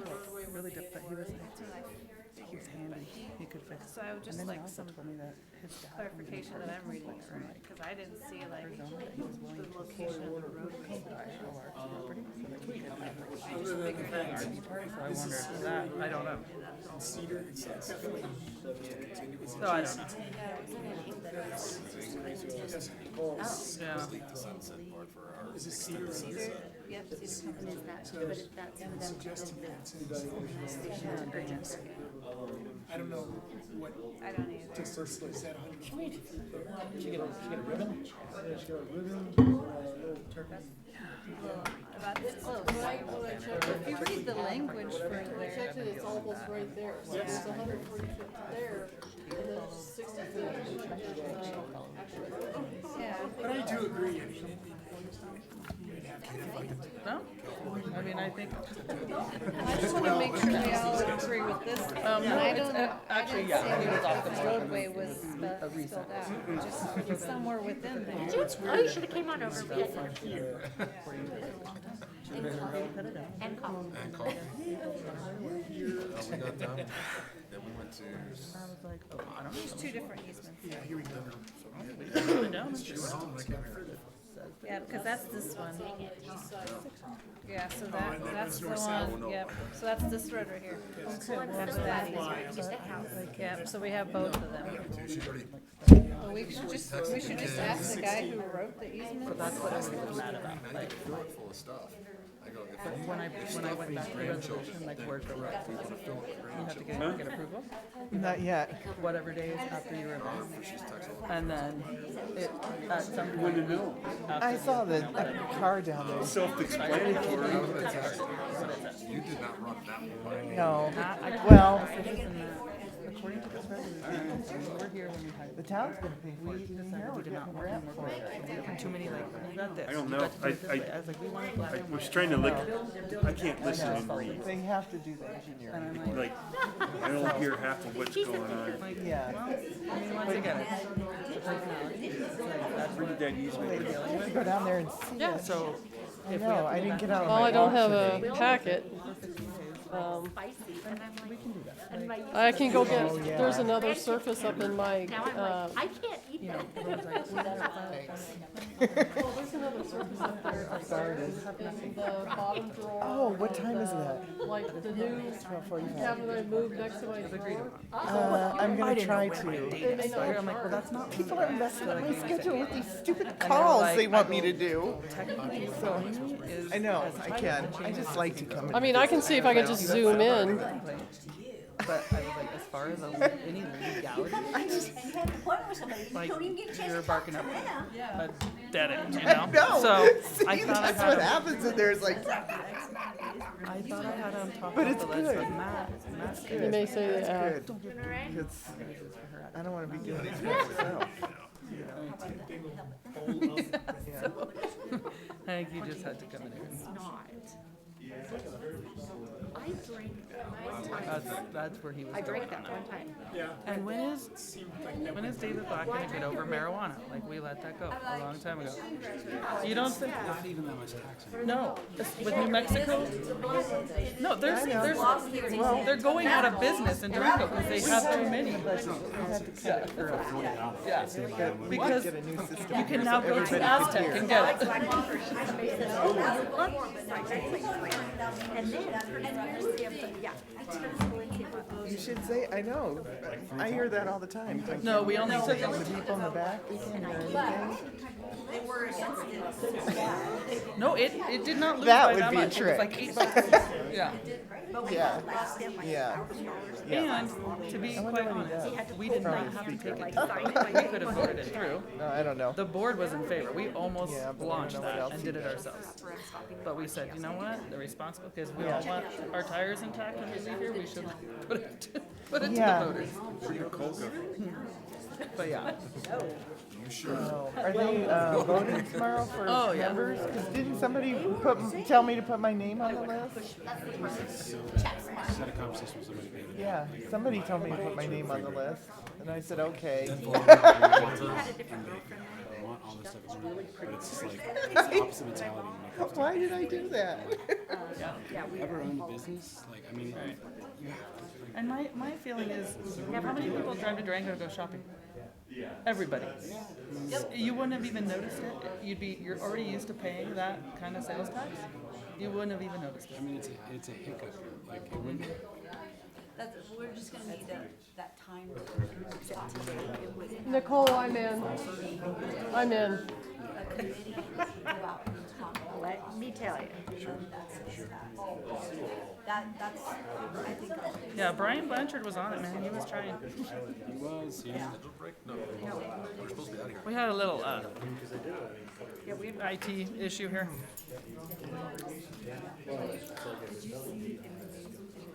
It's funny, like, so David and everybody else always brings it first. Yeah, sometimes. For one, this intersects Ezra's entire decision. He's already pulled out of the store and he's 33% of his budget. It's like, no, I'm not doing that. But the other reality is like, What? and stuff they're still in the corners and some of those laptops out. Doing like geo studies, it's any demographic stuff, so like anybody. She's in. Yeah. Yeah. They look at it, it's like you don't have a door guy. Okay, cool. That's Uh, fine. How do we get the door guy? Well, we gotta go Let's these last go steps. see. It's not, you have to manually do it, so it's Something's going on. So yeah, go there and just record, but it only lets you do it to your computer, so you're gonna be. They want everything. You Yeah. can't have anything until we have to provide the numbers. Yeah, It's that just like was- there's, it's like, how do, you can't have cake and eat it. And we looked at that when we Tia, were, can we're you ta- hear we us? were talking about getting a motel here, like it was like 2018. Tia, can you and it was hear based us? on rooftops, right? We're like, okay, we need rooftops. So like, okay, what if we annex Homestead? What if we like look at Forest Lakes? We couldn't even afford those subdivisions.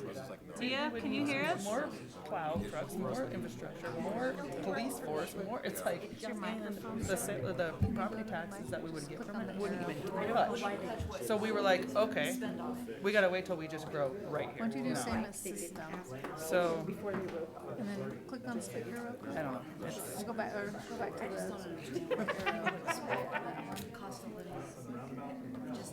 go ahead and do same as system. That's good. Tia, can you hear us? The thing with, with David, like right at Grand Tournament, it's like, this is not the same Bayfield in 1998. no, it's not. This has been our life story today. I mean, you know how much it costs to retain something? You have to entice people to stay in the state. There's not a chat option either. Or they'll go to increase. You know, it's It's speaking microphone now. Oh my gosh. And then what, be like the Wild Wild West here, like just raping and pillaging and.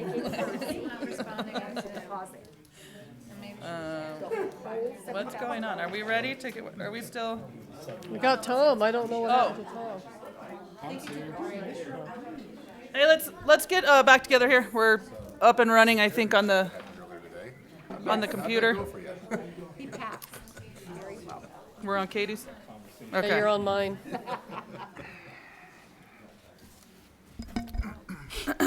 Okay.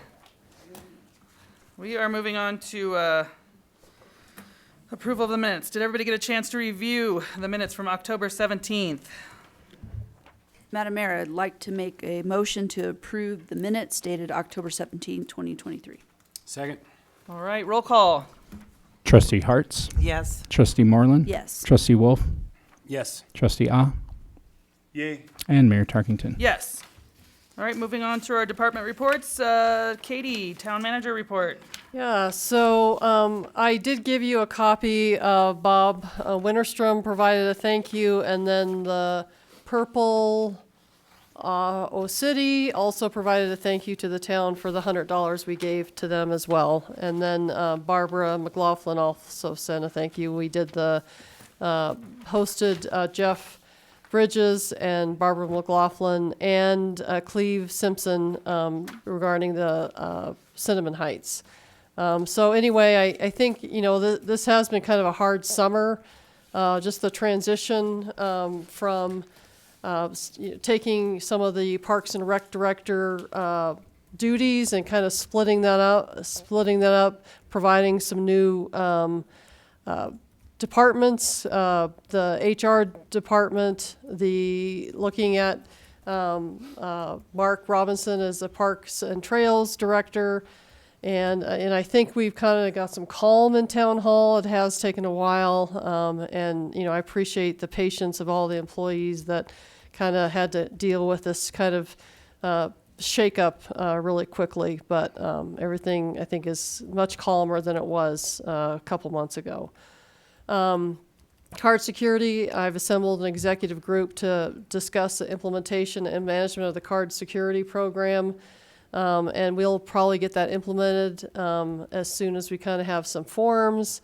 Because Joe Shivelshaya has resigned, we're moving that responsibility into the police department. So Amber Abdallah will basically be the manager of the badges and things like that. So, but we still have a ways to go to put that together. You know, housing. You know, what is our responsibility? I just always want to make sure that we have the resources to cover housing. You know, I think Nicole has been a great asset. You know, she got great kudos when they did the groundbreaking at the Best Western, also known as the Durango Residences, and what she did for them, and now what she's doing for the town of Bayfield and looking for housing for our local workforce. And then business licenses, you know, I think that there's sometimes like not understanding what business licenses are for. It's not meant to be a hammer. It's really meant to manage and have sales tax compliance. So the whole packet includes all those requirements. So anytime there's questions, I certainly encourage somebody to pull the whole packet and understand what it is. And if you have questions, come to me. I think there was a lot of misunderstanding when you send somebody ask questions, and they're not asking the questions that I really know how to answer. So, or I know how to answer them, but I'm not basically addressing what they really want. So, anyway, so we're getting ready. Dustin's got that copy machine just going crazy. We're getting ready to send out renewals. Kind of got that process starts all over again for 2024. And that's all I have, unless there's some questions. Are there any questions? All right, Mark's report is in the packet, Yes. unless you have any questions. Dustin? Good evening, Madam Mayor, Board of Trustees.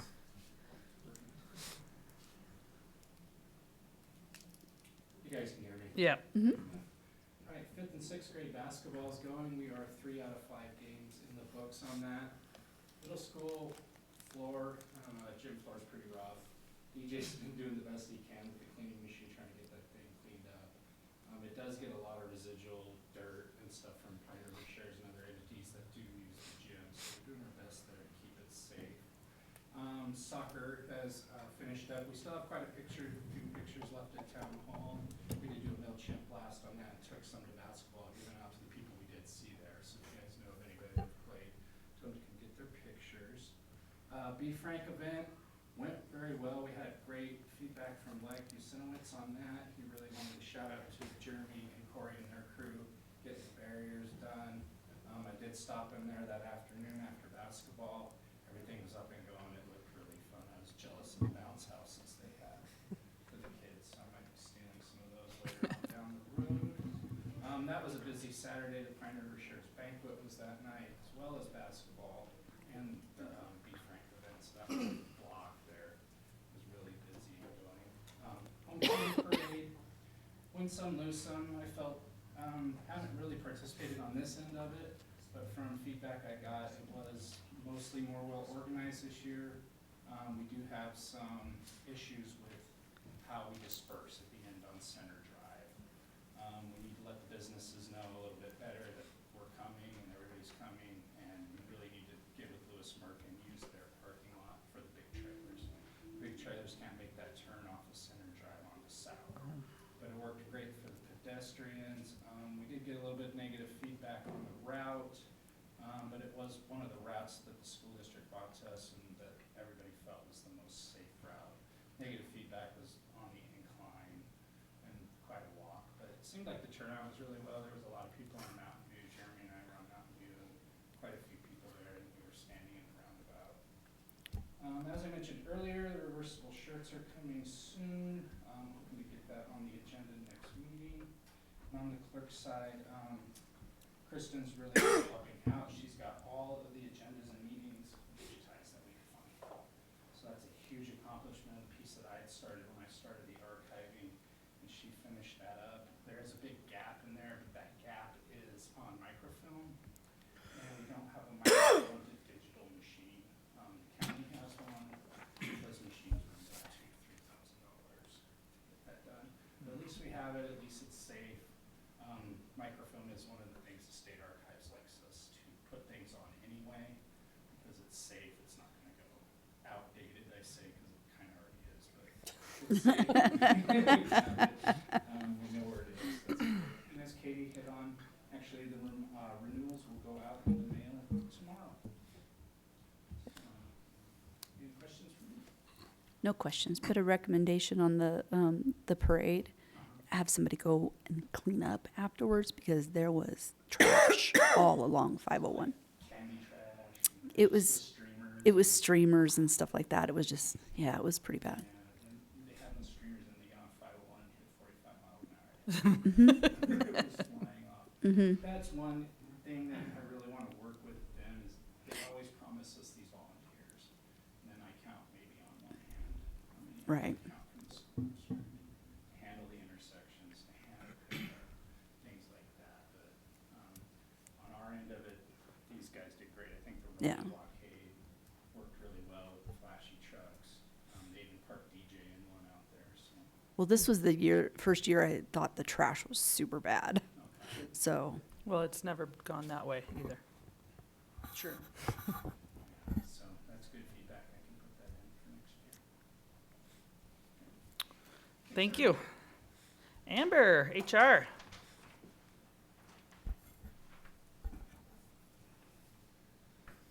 Good evening, Mayor, Board of Trustees. So quick staffing update. Tamis Bryson started. She started on October 17th. She's going to be our sub for the Senior Center Facility Monitor. So she's the sub for Carrie. She's a retired school teacher from the Ignacio School District and she's worked with Carrie in the past. So they're going to be a great team. We have also finally hired an individual for the park maintenance worker position. Hey. So he has a lot of experience. He's anxious to get started and he starts on Monday. And you found a place to live? And he found a place to live. All right. It's in Mancus, but we'll see how it goes. Okay. It'll be fine. And then a quick human resource update. So open enrollment started on October 30th. I've been going around talking to all the employees about their benefits election, seeing, how a change would affect them financially. Aflac came to spend time at Town Hall for employees who had questions, and open enrollment ends on November 17th. And then upcoming, the chili cook-off is this Thursday, so you've all been getting my emails. Let me know if you have any questions about that. And thank you to Mayor Tarkington for providing some prizes for that. Any questions for me? How many entries did you have? There's, We have 8. Wow. Yeah. it's on. That's a It's gonna lot. be really fun. All right. Any questions? Thank you. Thank you. Chief O'Gay, did you have anything to add to your report? Well, we kind of talked about Lexipol earlier. This is an awesome tool that I've used at 2 different departments, and I was the, thank you. I was the manager of the program at both departments. So when I moved out here, I had the same rep from Lexipol. So I was able to have him reissue every disabled policy that was disabled from the system, put it back in play so that they are now all federal, state, and all the best practices have been modernized to make it, if we were to go for a CLIA accreditation, we would pass. Now. But we're not going to. Oh. But we could. If we wanted to go for accreditation, our policy manual has been put in such a way that we would be ready to pass an accreditation test. Okay. Cool. All right. Any other questions on that? How was your post-certification? That was 2 weeks of, I've been through a lot of tough courses. There was 24 that started. 1 dropped after the first test, and 8 failed one of the skills. So we only had really 14 people that passed the full class. I don't even know how many passed a written exam on the last day. I know I did, but I don't know how many else did because everybody just left when they got done because it was literally, in the 2 weeks, it was 120 hours of me being in 10 to 12 hour day classes. Ooh. So it was brutal. Well, good job on that. Thank you. Any other questions for the chief? All right, we'll move on to our financial action agenda. We're looking at the October 2023 disbursements. Did anybody have any questions? If not, I would entertain a motion to accept those disbursements.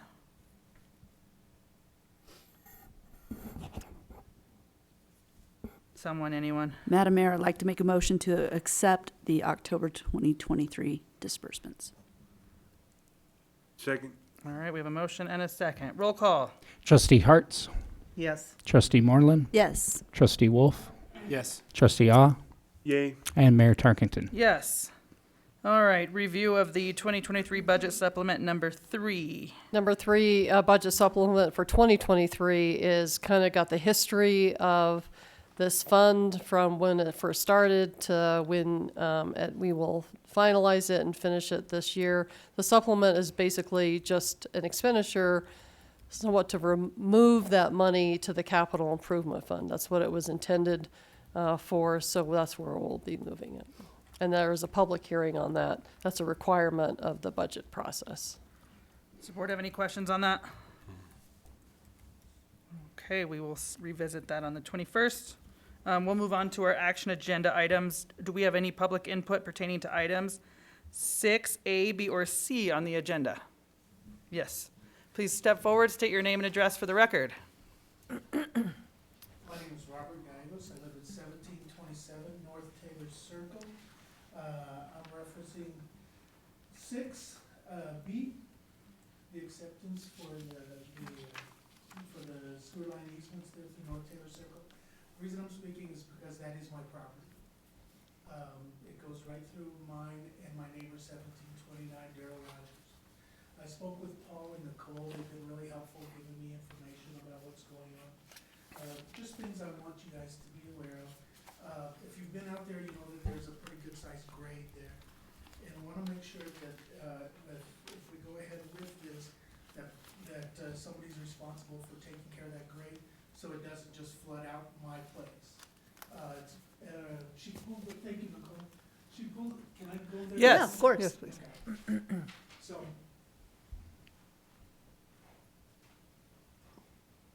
here's my house here. Here's Darrell Rogers' house. Here's the Los Pinos ditch that goes right here. As you see, my house is really close to that. And if they hydrovac a hole right here, and my concern at that time, that was back in July, my concern was structural integrity of Los Pinos ditch. I just want to make sure that if we reach that point to where we go ahead and offer it, you guys accept that easement, the town of Bayfield accepts that. Just want to know who's going to be responsible if that structural integrity ever breaks and it floods my place. Because as you see, it's so close. The potential for flooding my place is pretty big. And Paul won't be able to shut off that water by turning a hose, you know. And thousands and thousands of gallons could prevent, possibly flood through the whole neighborhood there. So Paul gave me a lot of good information. He was saying that they do have people, structural engineers, that check that out. And they make sure that that's safe. And just so you guys are aware of that. And then, like I said, we have a steep grade here. Just want to make sure that the private school, if they have any kind of deal for any kind of drainage like that, so it doesn't flood this neighborhood, it floods out that way or different ways, so it's safe for the homes. We know that they have 2 different options for the private school. This is the most cost-effective. Jeremiah shared that with me, that's most cost-effective for the private school. So we're not totally opposed to looking at offering the easement to the town of Bayfield. We just want to make sure that there's something in writing that will protect us if that ditch ever breaks, we don't just lose our home, okay? That's why, just want to put that out there. You know, if they're gonna do any kind of trenching or hydrovacing or anything else in the future, you know, we just want to make sure that structurally that ditch stays safe for not just us, but for all the neighbors in that area, you know? Yeah, I'm at the That's why bottom. I said we're not opposed to offering that to the town, as Nicole had let us know that that's an option, and if you guys accept that. Any questions of me? No, thank you. I appreciate you being here. That's. All right, any other public input in that? Yes, Paul.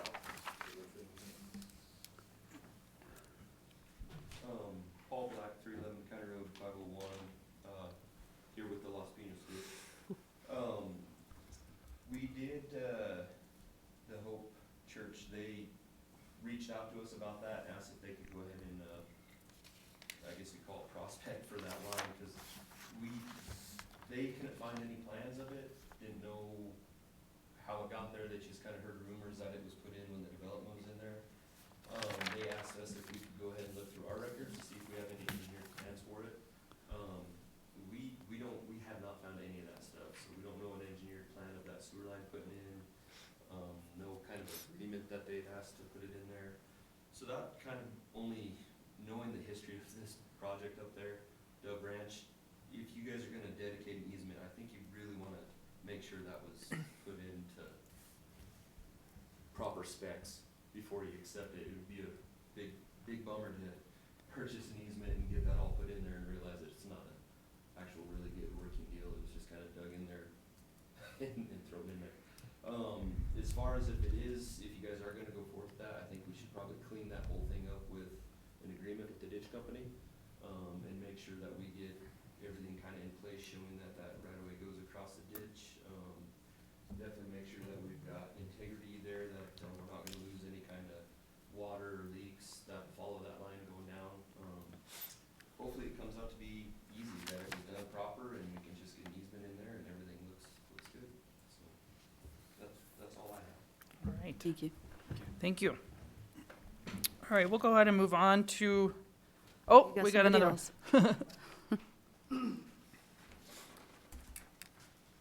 Jeremiah Ackerman, 411 East Columbine Drive in Bayfield.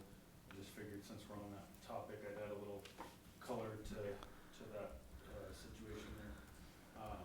As Robert said, we had hydrovac'd a hole to actually find the pipe and into the sewer line, because that's really all we need. The water line there actually is not big enough to serve fire hydrants, so won't really be using that at this point, but the sewer line is there. It's 7 feet deep to the top of the pipe, and so it goes under the ditch presumably when they pipe that. We don't have any plan or anything showing exactly what those clearances were or anything to that effect. All we can figure is it was installed during the development of Dove Ranch when that was done, and done so to serve this particular parcel. It's known as Track 2. There was, in the master plan for Dove Ranch, there was gonna be 73 homes on that lot, as it was marketed. And that was the sewer line that was gonna serve those 73 homes, because otherwise, they would have been going uphill. So we would assume in conversations with the previous developer's engineer, that was her recollection of what that line was put there for. Jeremy did come out and look at it and said it appeared to be a standard SDR pipe that is what they use for the sewer lines. Additionally, the town had those lines all cameraed last year or 2 years ago, and they actually have a camera footage of the inside of that pipe on record, and everything looked good. It hasn't been used, it's capped off. Part of our plan is to put a manhole where that pipe crosses over onto the church property there, and so that there's an access point and there's less than 150 feet between the manhole there, and then there's another manhole down on North Taylor. You got it right there. So it's a straight shot and should be relatively easy for the town to maintain going forward. And that's really what we're looking for, is to make this, win-win for everybody. So just as a clarification, if we do an agreement, Los Pinos charges us a crossing fee, is that correct? So in that crossing fee, that would be the developer's responsibility to cover that. And that would be an agreement. We would probably be part of this whole process in the developer's responsibility. Just want to make sure that bringing that up is that you're aware of that. Sure. Yeah, we're willing to work with, whoever we need to work with. The line has already crossed the ditch. It's installed and underneath. It's a cooperation that we do with the Los Pinos ditch. If we need to cross it and there wasn't a crossing agreement in the past, then that we would do a crossing agreement basically as cooperation to recognize their ditch and any construction as well. Yeah, and I don't know if it makes a difference, but there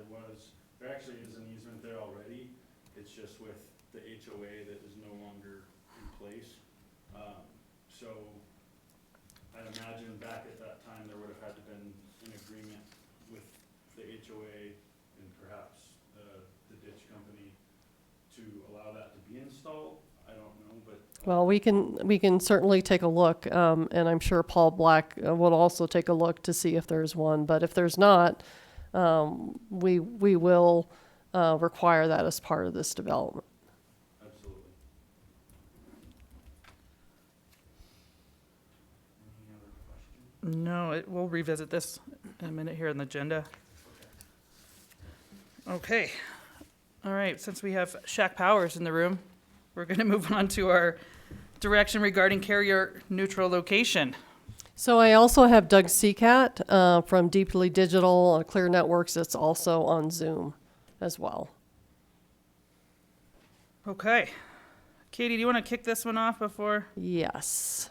Well, we have a beautiful building, a CNL, carrier neutral location is what they call a CNL. And at the time that we applied for this grant, Marion from Southwest COG was basically going to work with the town to do the management of the CNL. Of course, they were also doing our fiber CNL at the same time. And now, when we knew that Durango or La Plata County in Durango had a CNL, we wanted to see their agreement, so we understood what that looked like. But it's kind of, we're looking for your direction of who would manage that. Town Attorney Goldman also could have some input on that as well. He's had that documents for a while, and certainly suggested that we go back to our DOLA rep and make sure that anything we do would pass the DOLA's test as far as the grant as well.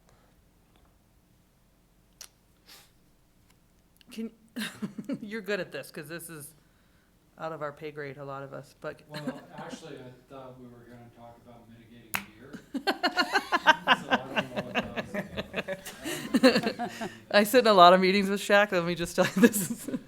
He's got some good comic relief most of the time. Yeah, so, the carrier neutral locations, the idea is to be carrier neutral. There are, some things that need to be managed within those locations, such as cross connections, mapping out, if a carrier is in a rack, an internet service provider is in one of the racks that you've installed, and they are having fiber that goes out to different long-haul carriers. And I haven't seen your CNL, and I don't know where the fiber runs to, but say they want to have connections to more than one long-haul provider, then somebody needs to go out into that manhole, make those splices, map out which fibers are connected to where. Otherwise, a couple of years down the road, it becomes a real bird's nest trying to figure out what goes where. And so this happened prior to my time with the Region 9 and the Southwest COG, so I'm just coming into the loop with it. Doug and Deeply Digital built the La Plata County CNL that's in Durango too, that apparently Miriam applied for, that I'm inheriting over there, and they've done a great job with building it, done really good work for us. We're looking at the ways we're going to manage that. When I spoke to Doug about getting him a lease to put a contract in for Clear Networks to have rack space in our CNL, he asked the question if it was gonna be the same process for Bayfield. I said, I don't know, I'll reach out to Katie. And we didn't know, so we're starting those conversations. I think for the DOLA test, what DOLA, who gave the grant, is gonna wanna see is that it truly is carrier neutral, and that one internet service provider, such as Clear Networks, doesn't get a leg up above another provider. I don't even know who else is in Bayfield.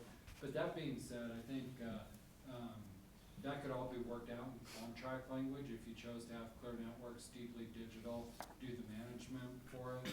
I think that would be fine. I also think that there are private third companies that do some CNL work that wouldn't have a dog in the ISP fight. Maybe Echo IT Consulting from the town of Pagosa Springs, or perhaps 2210 who works out of Cortez, and there may be others as well.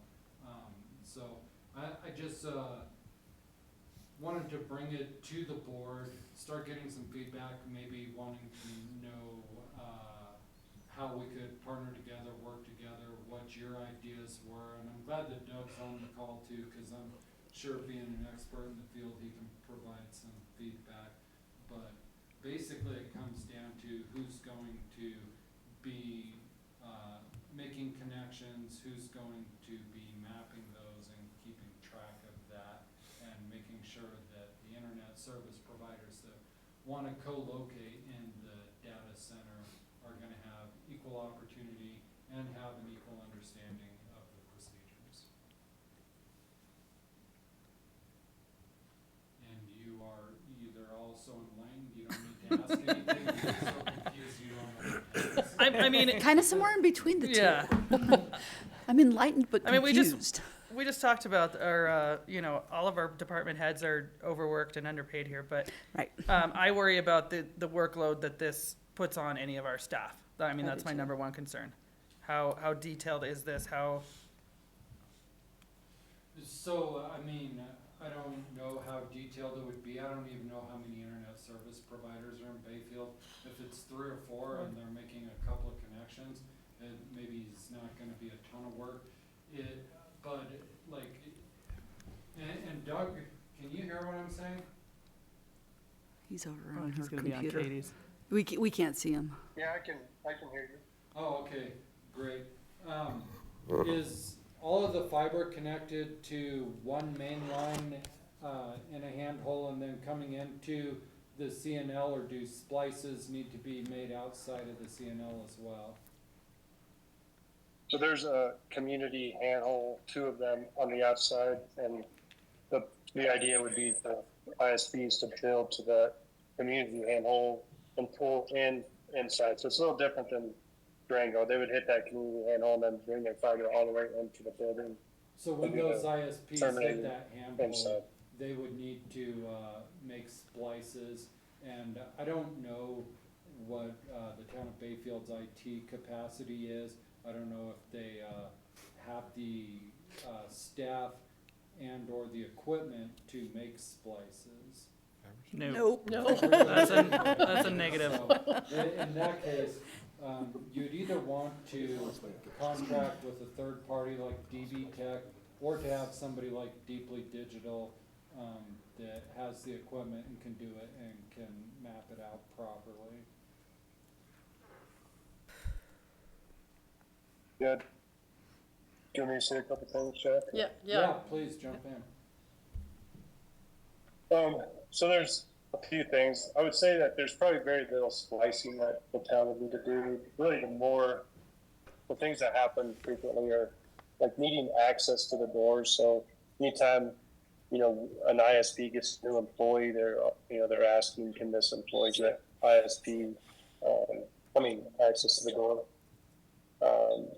And then usually they're asking where on the racks they need to put their equipment. So there's multiple racks inside of that room, and if I wanted to be in that room, I'm going to say which rack can I be on, or what space do I get to lease. As far as the splicing, that should be up to the ISP for the most part. We would do it ourselves or hire if we could do that. Currently, all the fiber in town is owned, by others. So really all you guys own is the building, and you've created a space for people to build to. So they're going to build their own fiber to that space. Over time, you'll have, multiple vendors coming in there. But really, they should be responsible for their fiber. So the main things is really the coordination of access and the location of where stuff should go. Sometimes the air conditioning breaks and someone needs to go, like you'll get an alert. We would call and say, hey, why is that the air conditioning, the heat is, getting hot from there, what's going on? And somebody needs to run down and figure that out. Or it doesn't have a generator now, but the plan was for it to have a generator someday. the generator needs maintained, it's getting cycled and oil and everything. So those are one of the main functions I think of the CML actually. So I'm just going to apologize in advance. For some reason, our Zoom is going to time out here in about 3 minutes. So if we lose you, our apologies. I don't know what's going on, but we've had some things going on here. So. You can try and get back in because Well, I'm logged in again. Okay. Jack knows what we do for the most part. I guess real quick, get lost. We're happy to help in any way. We've done a number of these and helped with, like Region 10, CNOs. I think, like Shaq was saying, it's good to have a third party. We do have two companies, DP Digital and Clear Networks. It would be DP Digital that's managing this, not Clear Networks. Clear Networks is the ISP that wants to use the services like this, Obviously, in this case, I personally own both of them, so it's a sister company, but we do function and work as an independent company that would take care of stuff. But if there's someone else down there that's willing to do it, like, Eric or anybody, we're not doing it. That's not part of our business. We just are happy to do it and have a lot of experience and would be happy to even help until you've, got you on your feet or whatever we need to do. But if you want us to be a part of it in some way, we're happy to, or we're happy to hand over whatever we've built to anybody else that's willing to do it. Thank you. Yep. And then to also keep you out of legal trouble, I don't know what your procurement policy says if you're gonna have a third company do it, if you would need to put out a request for proposals or bids or anything like that. I defer that to your town manager and your town attorney, but just things that you need to consider before you open it up. The questions we're being asked tonight is who should manage it and should there be a lease amount? Do you have some, I have this structure happens other places, other municipalities?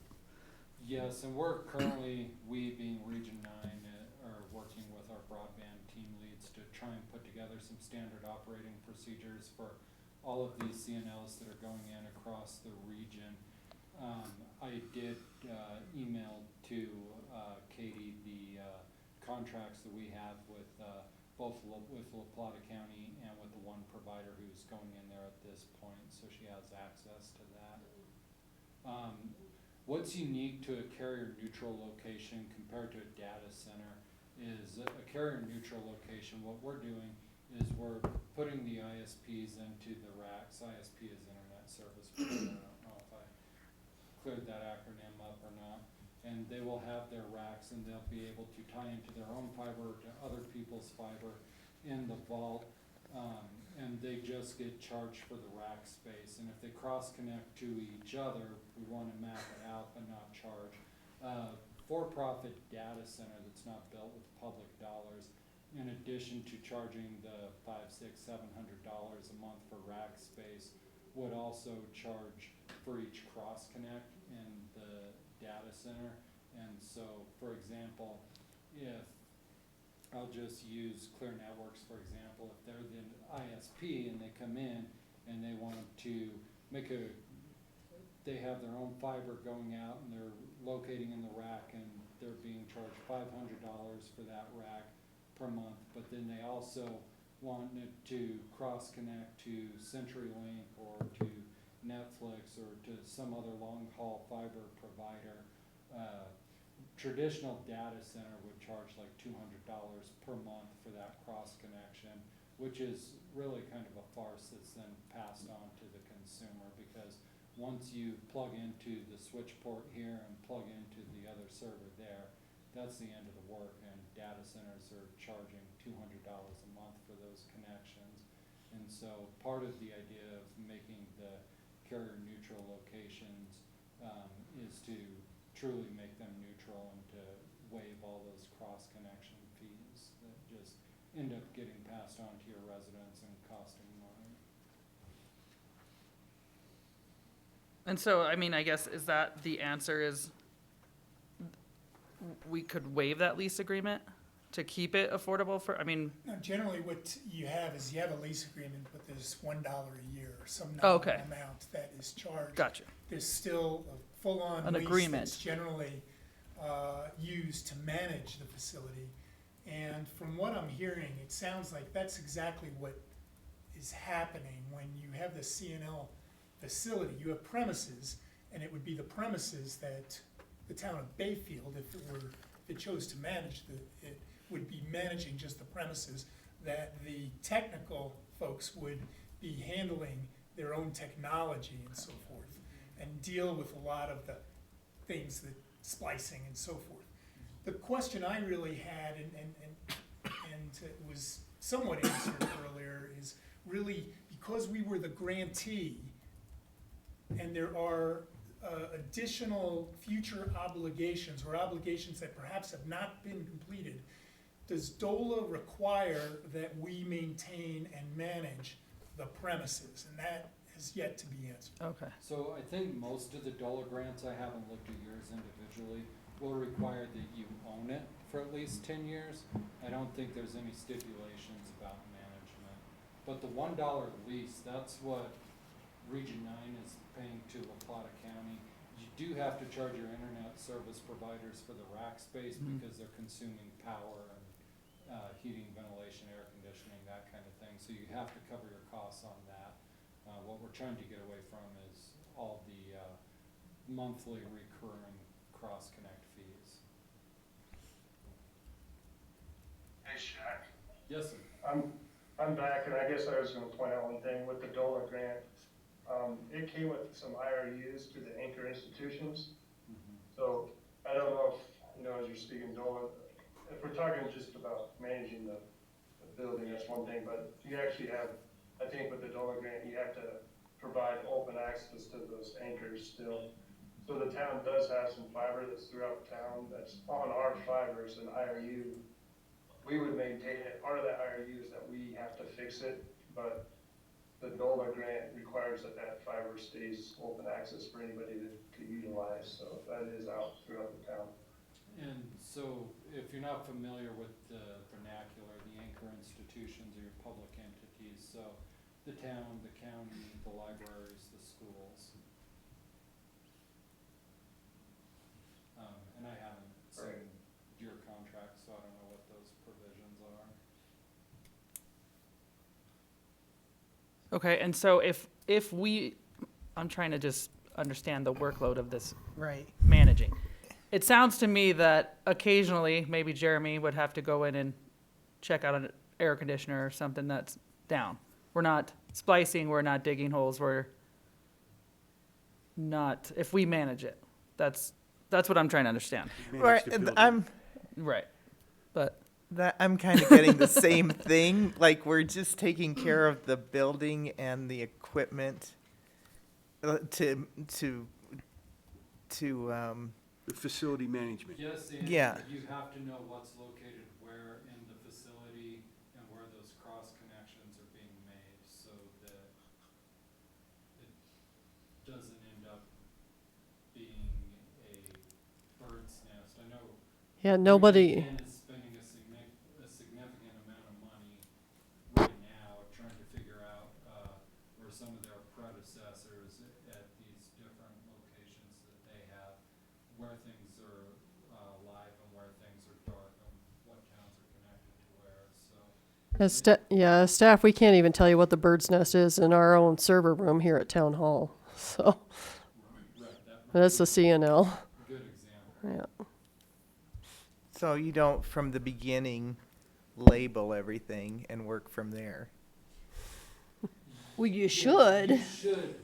Well, I'm just saying, like, Doesn't mean it they're happened saying that it's way. not possible. Is it possible It that is we can possible to self-manage or label not everything from the beginning, and maintain it?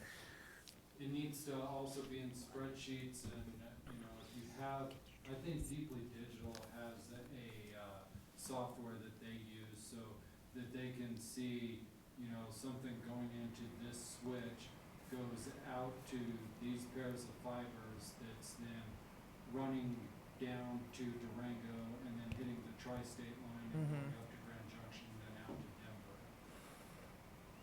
And, I mean, in Region 9 is doing that, they're already doing this. So if we, Region 9 is on the learning curve. Okay. Doing this. You think you're on the learning curve. that's what I'm saying. I mean, Learning I would like to find a solution that requires the least amount of involvement for our staff and that's not costing us money. That's, And I don't know that the town board needs to take a vote tonight. I would tell you, your three options that you could research would be either figuring out a way to do it yourself, maybe 4 ways. Working with someone like Doug at Deeply Digital and having them do it for you, or if you're concerned about, you know, an ISP interest, working with a third-party private person such as Eric Hittle from Echo IT or 2210 or maybe DB Tech. There's different ones that could do it for you.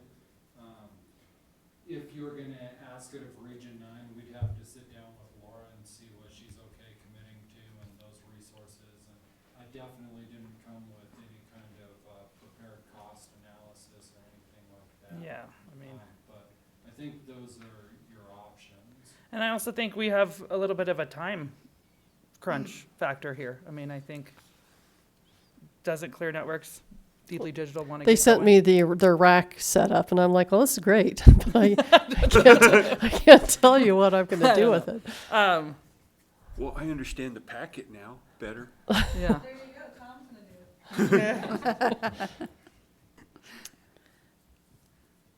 Just mapping. Yeah. That's what I do. Yeah, I mean, I'm just kind of stumped at the direction. I think, you know, Attorney Goldman had a point there. He said there's some legal stuff he wants to check in on and make sure that we're covered there with DOLA. I mean, I'm completely enlightened. I know way more about this than I did when I first read this packet, so I appreciate you coming out here for this meeting. Yeah, you know, when I took the job at Region 9, I didn't know I was going to be doing anything with CNL, so surprised. So, I mean, I don't know, Katie. I would like to know what other municipalities are doing about that lease. Yeah, I we mean, need to more me, I information, don't want to too. pass anything on. I want to Yep. keep. So I think what I have explore is self, working with Deeply Digital, third party, or Region 9. So maybe a little more exploration on those 4 and kind of come back with a recommendation versus a toss-up. Right. And Yeah. you know, my next question is does this affect them launching and getting, I mean, Doug's on the ribbon cutting I'm supposed to be doing on the 16th or whatever. You know, I know there are people desperate to get hooked up and get this going in their houses. 'Cause Especially in the north part of town. Yeah, it is so frustrating. So, And I would say to that there would be nothing wrong with letting Deeply Digital get everything going, and if the town decides for whatever reason they want to go with a third party or do it themselves for, you know, them, whoever ends up managing it, to work with Deeply Digital to just get an understanding of what's there. I don't see any reason to delay lighting the internet. okay. No. And Doug, do you have anything to add to that? Yeah, I was gonna say that DP Digital and Clear Networks will help you guys. You know, if something breaks right now, we're gonna take care of it. I mean, we just built it. I think the biggest thing is taking good records. So like that Visio diagram that we sent Katie, like if we do anything, we would update that. We need to just make sure that we keep doing good updates. That's what's happened in the past is if 2 or 3 ISPs are coming in and you just say, all you guys figure it out on your own, it does become a mess. So I would just say that if someone else comes in the next few weeks and wants to, you know, put their equipment in the racks as well, that we just all coordinate. And at this point, it should, you know, maybe this is the group, like we've talked to Shaq and Katie and say, you know, like we said what we wanted. Here's the 2 racks we want, and we laid it out. The next company that comes in, you know, in a month and says it, we just need to ask, hey, can you provide what you want on that rack? And then if it fits there, it's fine. So I don't think, it doesn't have to get out of hand too quickly as long as know, if someone else comes in the next few weeks and asks for permission, you would just say, show us what you want, and I can help with that, Shaq could look at it. And then as far as the, you know, the maintenance side of it, I'm not gonna charge you if something breaks in the next few weeks or months or. You heard that, it's a on the year. record, We right said there. we'd take care of it for, but. You got lots of But, witnesses you on know, that.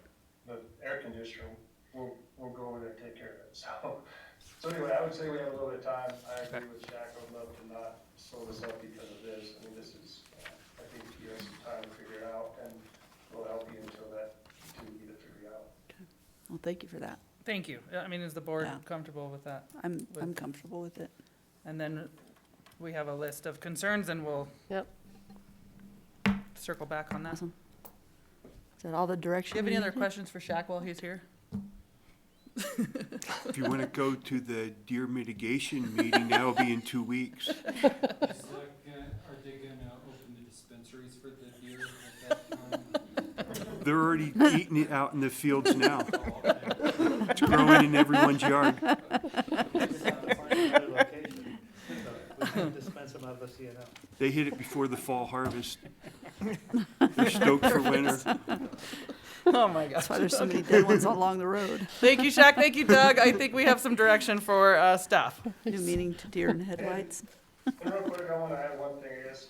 I mean, cost is really a concern of ours. I mean, that's the whole reason we're trying to buy into, you know, the county CNL. We could have obviously built our own. We wanted to be part of the county, I mean, the community's, you know, plan here. But I want to keep stuff at a, you know, control cost. And so I think we do have some ideas of how to help with that. And I can talk to Katie. I mean, those 3 or 4 options that Shaq laid out are perfect. Those are good options. I think each one of them has some pros and cons. So however, you know, I can talk to Katie afterwards and kind of explain what we see. But I think when you guys do make a decision, I really, I guess, encourage you to at least think somewhat of what it's going to cost, because the additional cost that you guys put on this is just, we have to pass that on, or somehow that, you know, goes into the system. And we really want to try to keep the cost as affordable as possible too. I agree. Thank you for that. Yeah, thank you. Yep. Okay, Thank you. perfect. All right. Thanks for sticking around for all of that. It was fun. You guys know how to have a good time. Oh, you can stick around for the next one. Everything's better in Bayfield. All right. You know, I think I hear my mother calling. All right, we're going to move on. Tom, you voluntarily recused yourself from this section? I will say before I leave that I was there when the sewer pipe was put in and when the ditch was piped. And if anyone has any questions, I'll be glad to answer them. I mean, I was around for the whole thing. I staked it all. Okay. So if there's any questions on that end of it. Okay.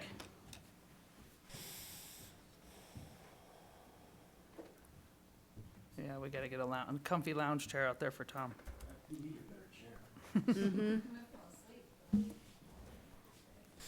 Nothing wrong with a little nap. Okay.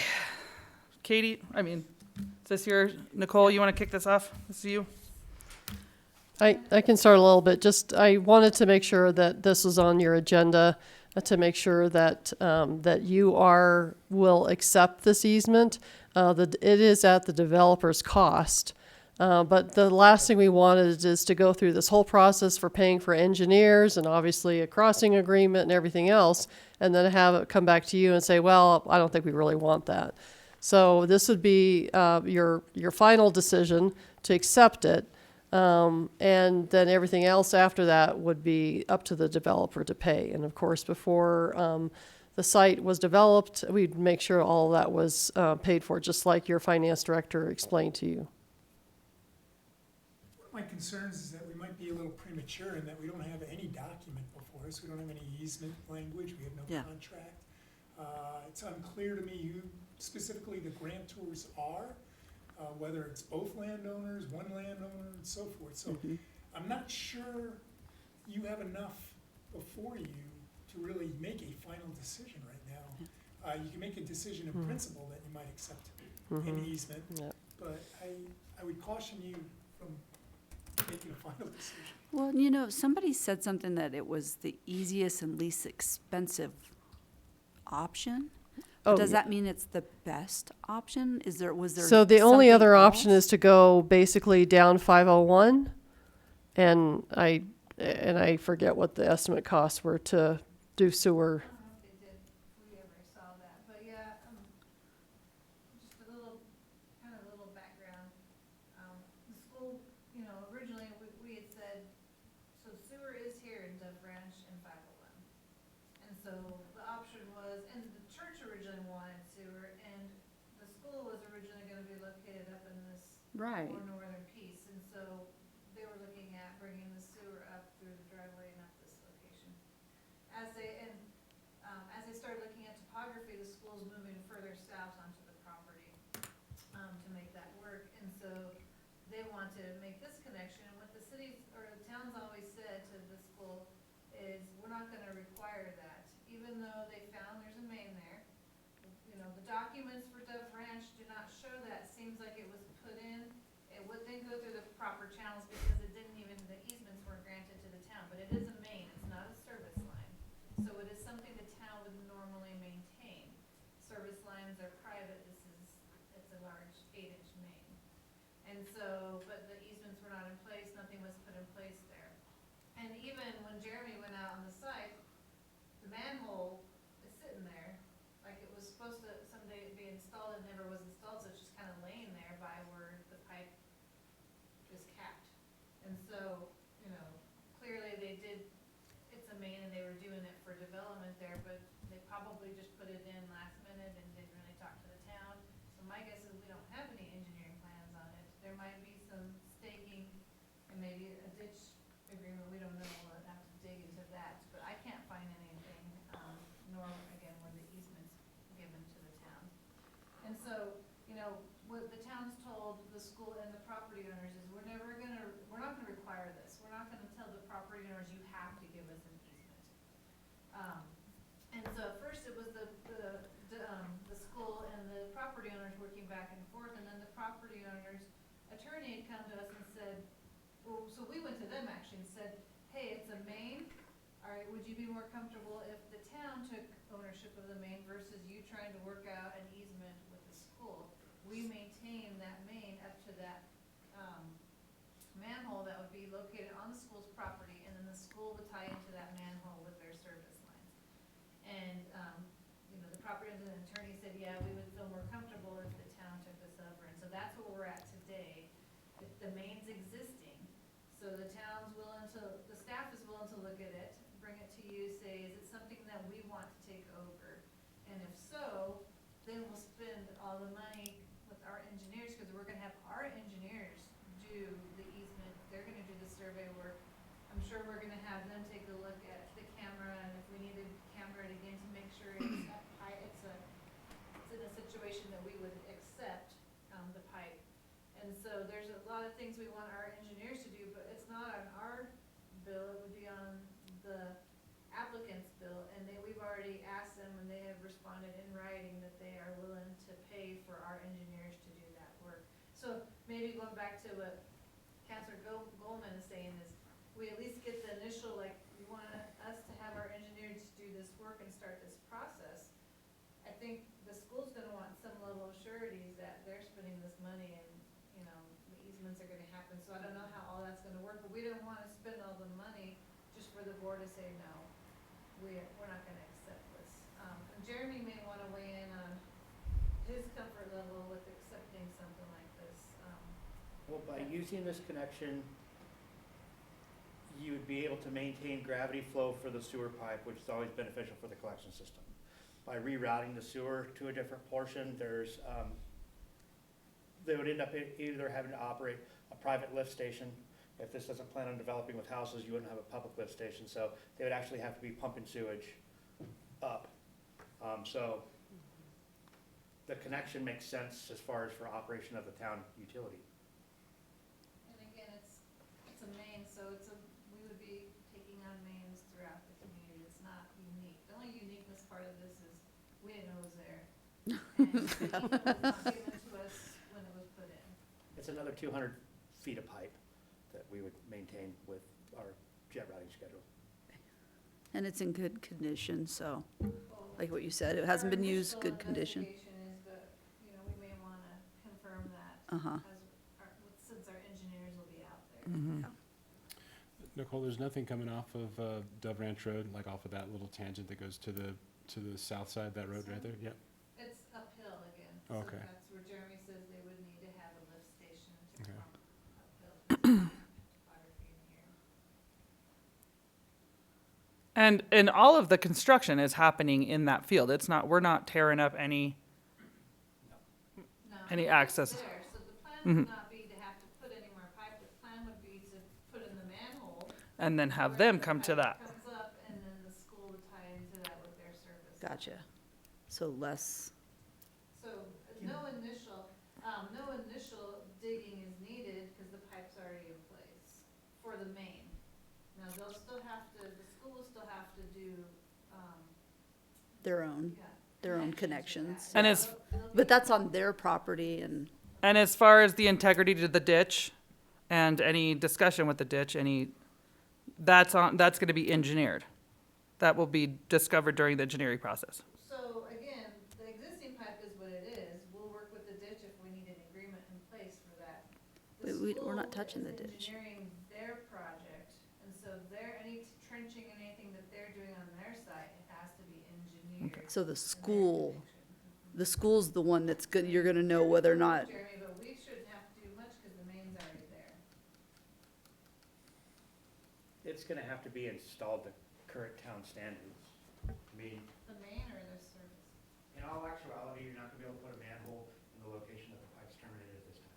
It's in too close a proximity to his yard, where he comes over his fence. Okay. So what you have to do is open up the end of the pipe, you'd have to come off with another stick of 8-inch service, get that pipe back into the school property, then create a manhole. You never want a service line tying into a manhole, so they need to tie it downstream. Give us an access point on the school property, and then we'd be able to maintain that with a sewer truck. So, Gotcha. I mean, you know, worst case scenario, you might have a root cutter in and a jet rodder, but, so there's, odds are that you would have to dig up and replace this pipe going through a potential easement that might be provided to the town from the property owners are very small. Jeremy? so the concern was more the ditch and that being so close in proximity and us messing with anything in the ditch that could cause his property to be damaged. So I just wanna make sure, are we gonna have engineers on the part that we have to do to extend it? The school would be the developer Or that is- would provide us drawings of how that was, and we would have it reviewed by town Okay. engineer before it was installed. Yeah. Okay. Just like any other type of development or utility installation. Okay, So Jeremy, we would not be doing that install. We would still have the school do that Correct. main extension. okay. But it's not, it wouldn't be as simple as trying to just put a manhole in there. I mean, there's some technical stuff. Okay. And Robert, if you have a question, I would just ask that you come speak into the microphone so that we. Yeah. Let me finish real Okay. quick, and then I'll have Robert. So what the plan is, and it looks like we're gonna need, so our engineers have decided they wanted to do separate easements for the different properties versus one easement. I think the attorney originally was saying one easement for both properties, but our engineers prefer a separate easement with each property owner. So we'll need an easement with, the Gallegos, we'll need an easement with, who's Daryl's last name? Daryl Rogers, and we'll need an easement with the school and an agreement of some sort with the Los Pinos Ditch Company. And so I just wanted to kind of say there's gonna be multiple easements as part of this, project that the town would need granted to us, and then we would have to have that agreement with the ditch company.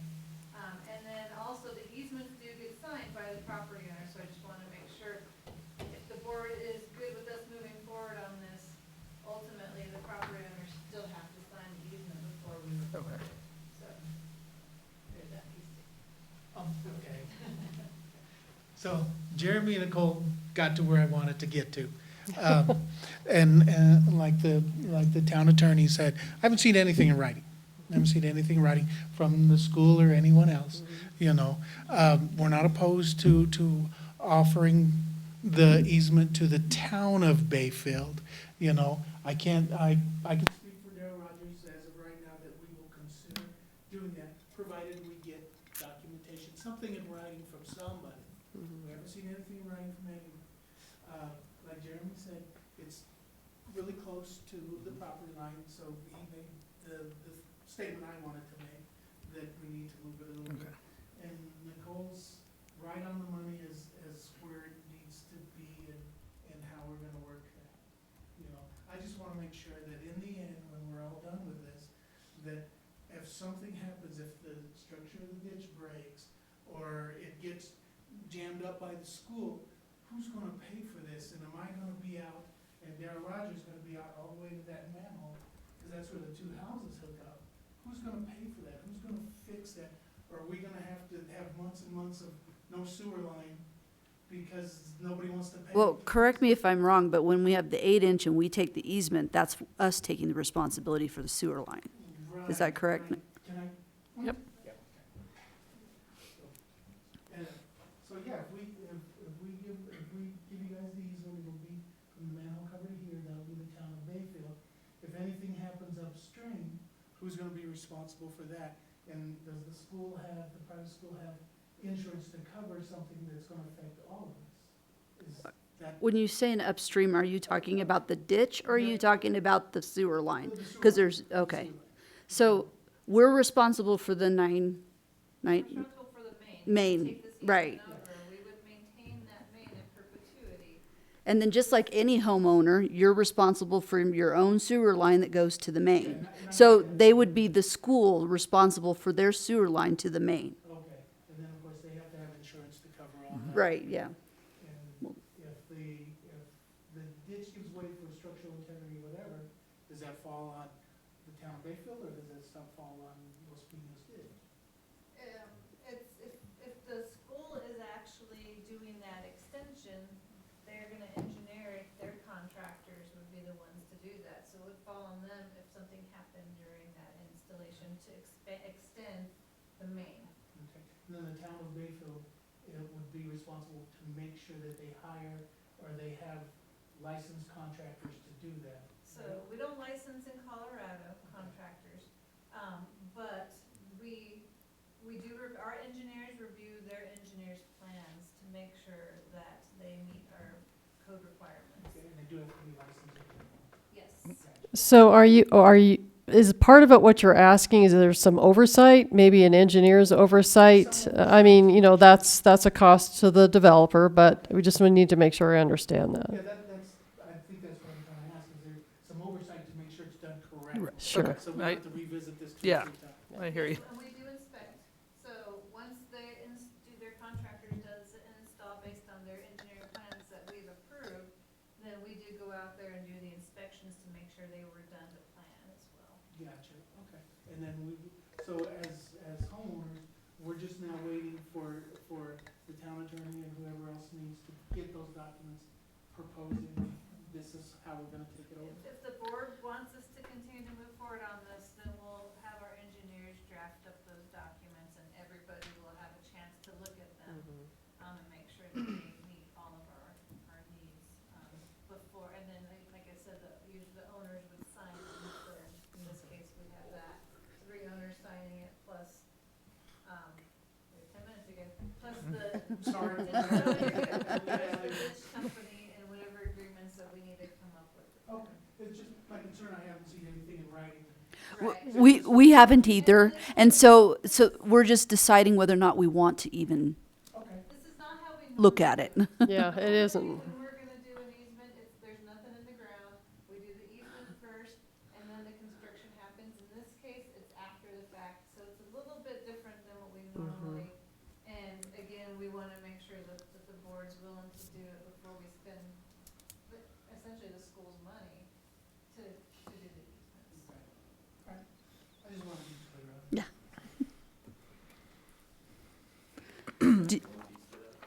Sure. Yeah. If you guys do have to extend that main, I'm not familiar how close the end of the pipe is to the Los Pinos. I've got to look at the location and all. A few feet. About 5. Most likely, the ditch is gonna require that any kind of excavation is gonna be done on off-season. Right. So just keep that in mind for the developer, you know, if you guys wanna break ground in April this next year, and Better that's hurry. not done, you might have to wait a whole season of irrigation for that, so just to. Yeah, that's good. Good to know. Good to know. And that was Paul Black for the record. Sorry.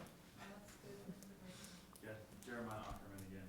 I was amiss last time in not thanking you, Robert, and also Daryl for working with us on this, and also all of you for considering this. But yeah, we did have the pipe itself hydro-backed, and so we got a clear look at it, and so we know that straight down to the pipe currently, there's no visible ditch, and I understand it's a pipe ditch, so we would have probably known if we would have found that.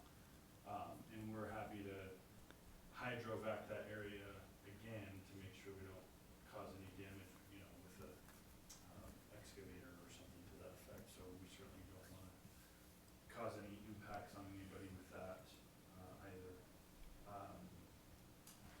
And yeah, the manhole, the location of the manhole is totally up to recommendation, Jeremy, and wherever is good with you, Robert.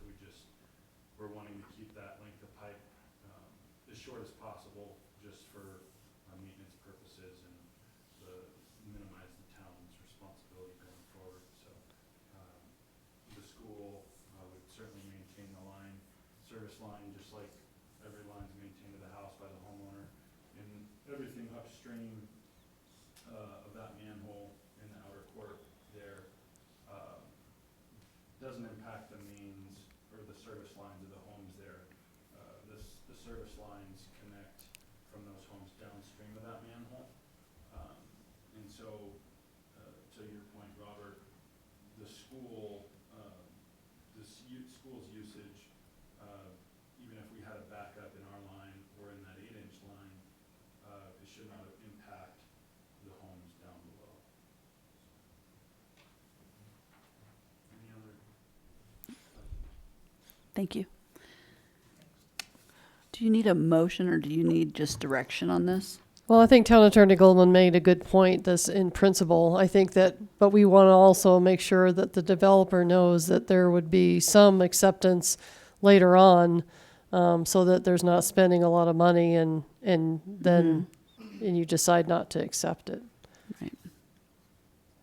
So I think a motion would be appropriate with regards to direction to move forward with engineering and specs with regards to an easement.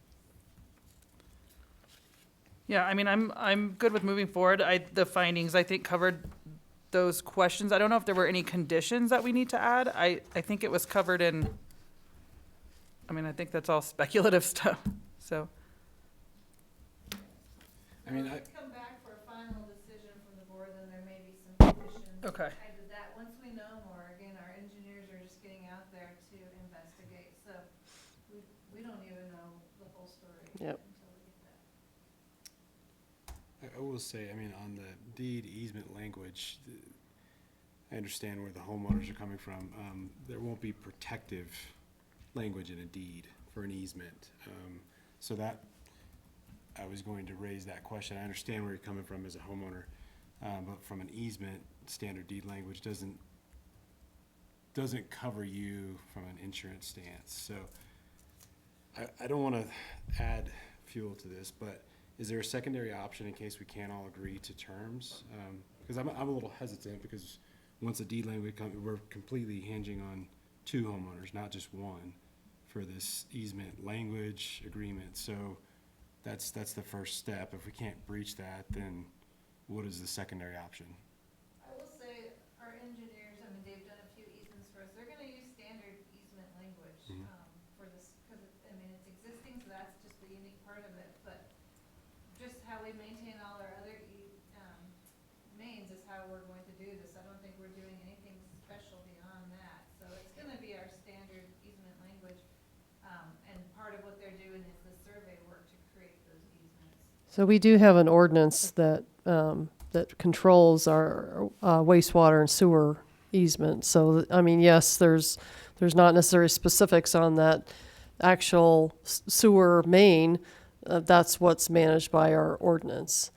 That's, I'm kind of alluding to that with, Yeah. with the homeowner. And- Just, it's not going to be in the deeded language. Yeah. It And won't the- reside in there. Yeah, and not only that, I mean, to add to your appropriate statements, is also a matter of governmental immunity right off the bat. So, the town of Bayfield has statutory immunity with regards to issues having to do with backups and such, subject to certain exceptions.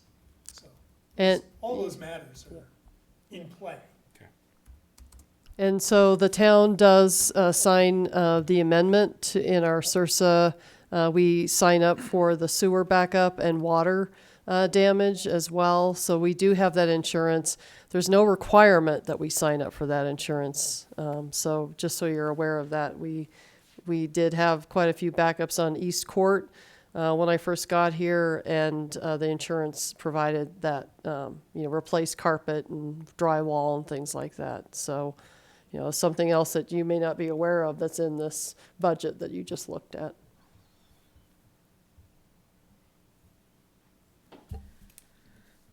I mean, any other discussion or questions? I don't have a problem I with guess it. I just have, we're gonna move forward now with the engineering, even though we don't have anything in writing from the school at this moment. So the school gave us in writing that they would pay for because we said, Okay. we're not requiring this, there's other ways they can connect. Mm-hmm. This is the most ideal in terms of not needing a lift station, but it's not something we're gonna force these homeowners to give an easement. We're not gonna do that. So what we,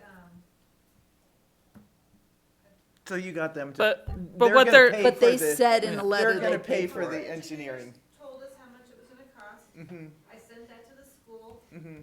Jeremiah, in his email, responded saying, yes, we agree to pay for that. So I have that in writing. Okay. from Okay. the school. And I think the home, We also have real quick, we have a development application still active for the school with a deposit in there as well. Okay. For their rezone process that they started. So we do have some money in there. The school ends up saying, we're not paying for this. Well, we do still have some money in that account. Okay. and I think for the homeowners, you're looking for some peace of mind that all this digging is not going to affect the structural integrity of a ditch, or somebody's gonna put a shoddy pipe in that's gonna affect your property. The That- pipe's already there. That's the purpose. There Yeah. will be engineered set of plans and then a second set of engineering eyes on it, as well as staff. So that part doesn't worry me as much. It was just connecting A to B to me. So I have faith that the process works, that there's enough eyes looking to protect you And, on and that. when you sign that agreement, that's your decision to make that, whether or not you feel that the engineers are, Yeah, and like- did their like due we were talking with diligence. Nicole, Yeah. Nicole's been really helpful with this, and she let us know that they do have other options. This is the most cost effective for them, and I get that, and once we see something in writing, we can make our decision. Mhm. Darrell Rogers, who's the person that owns the other house, me and him talking, we're both in agreement that if we can see that there's coverages for us and we're not gonna be holding the proverbial stick after everything's said and done, that we're definitely gonna consider this. We're not gonna go through all the steps and then say, no, we'll consider it. We're giving our word that we will consider everything.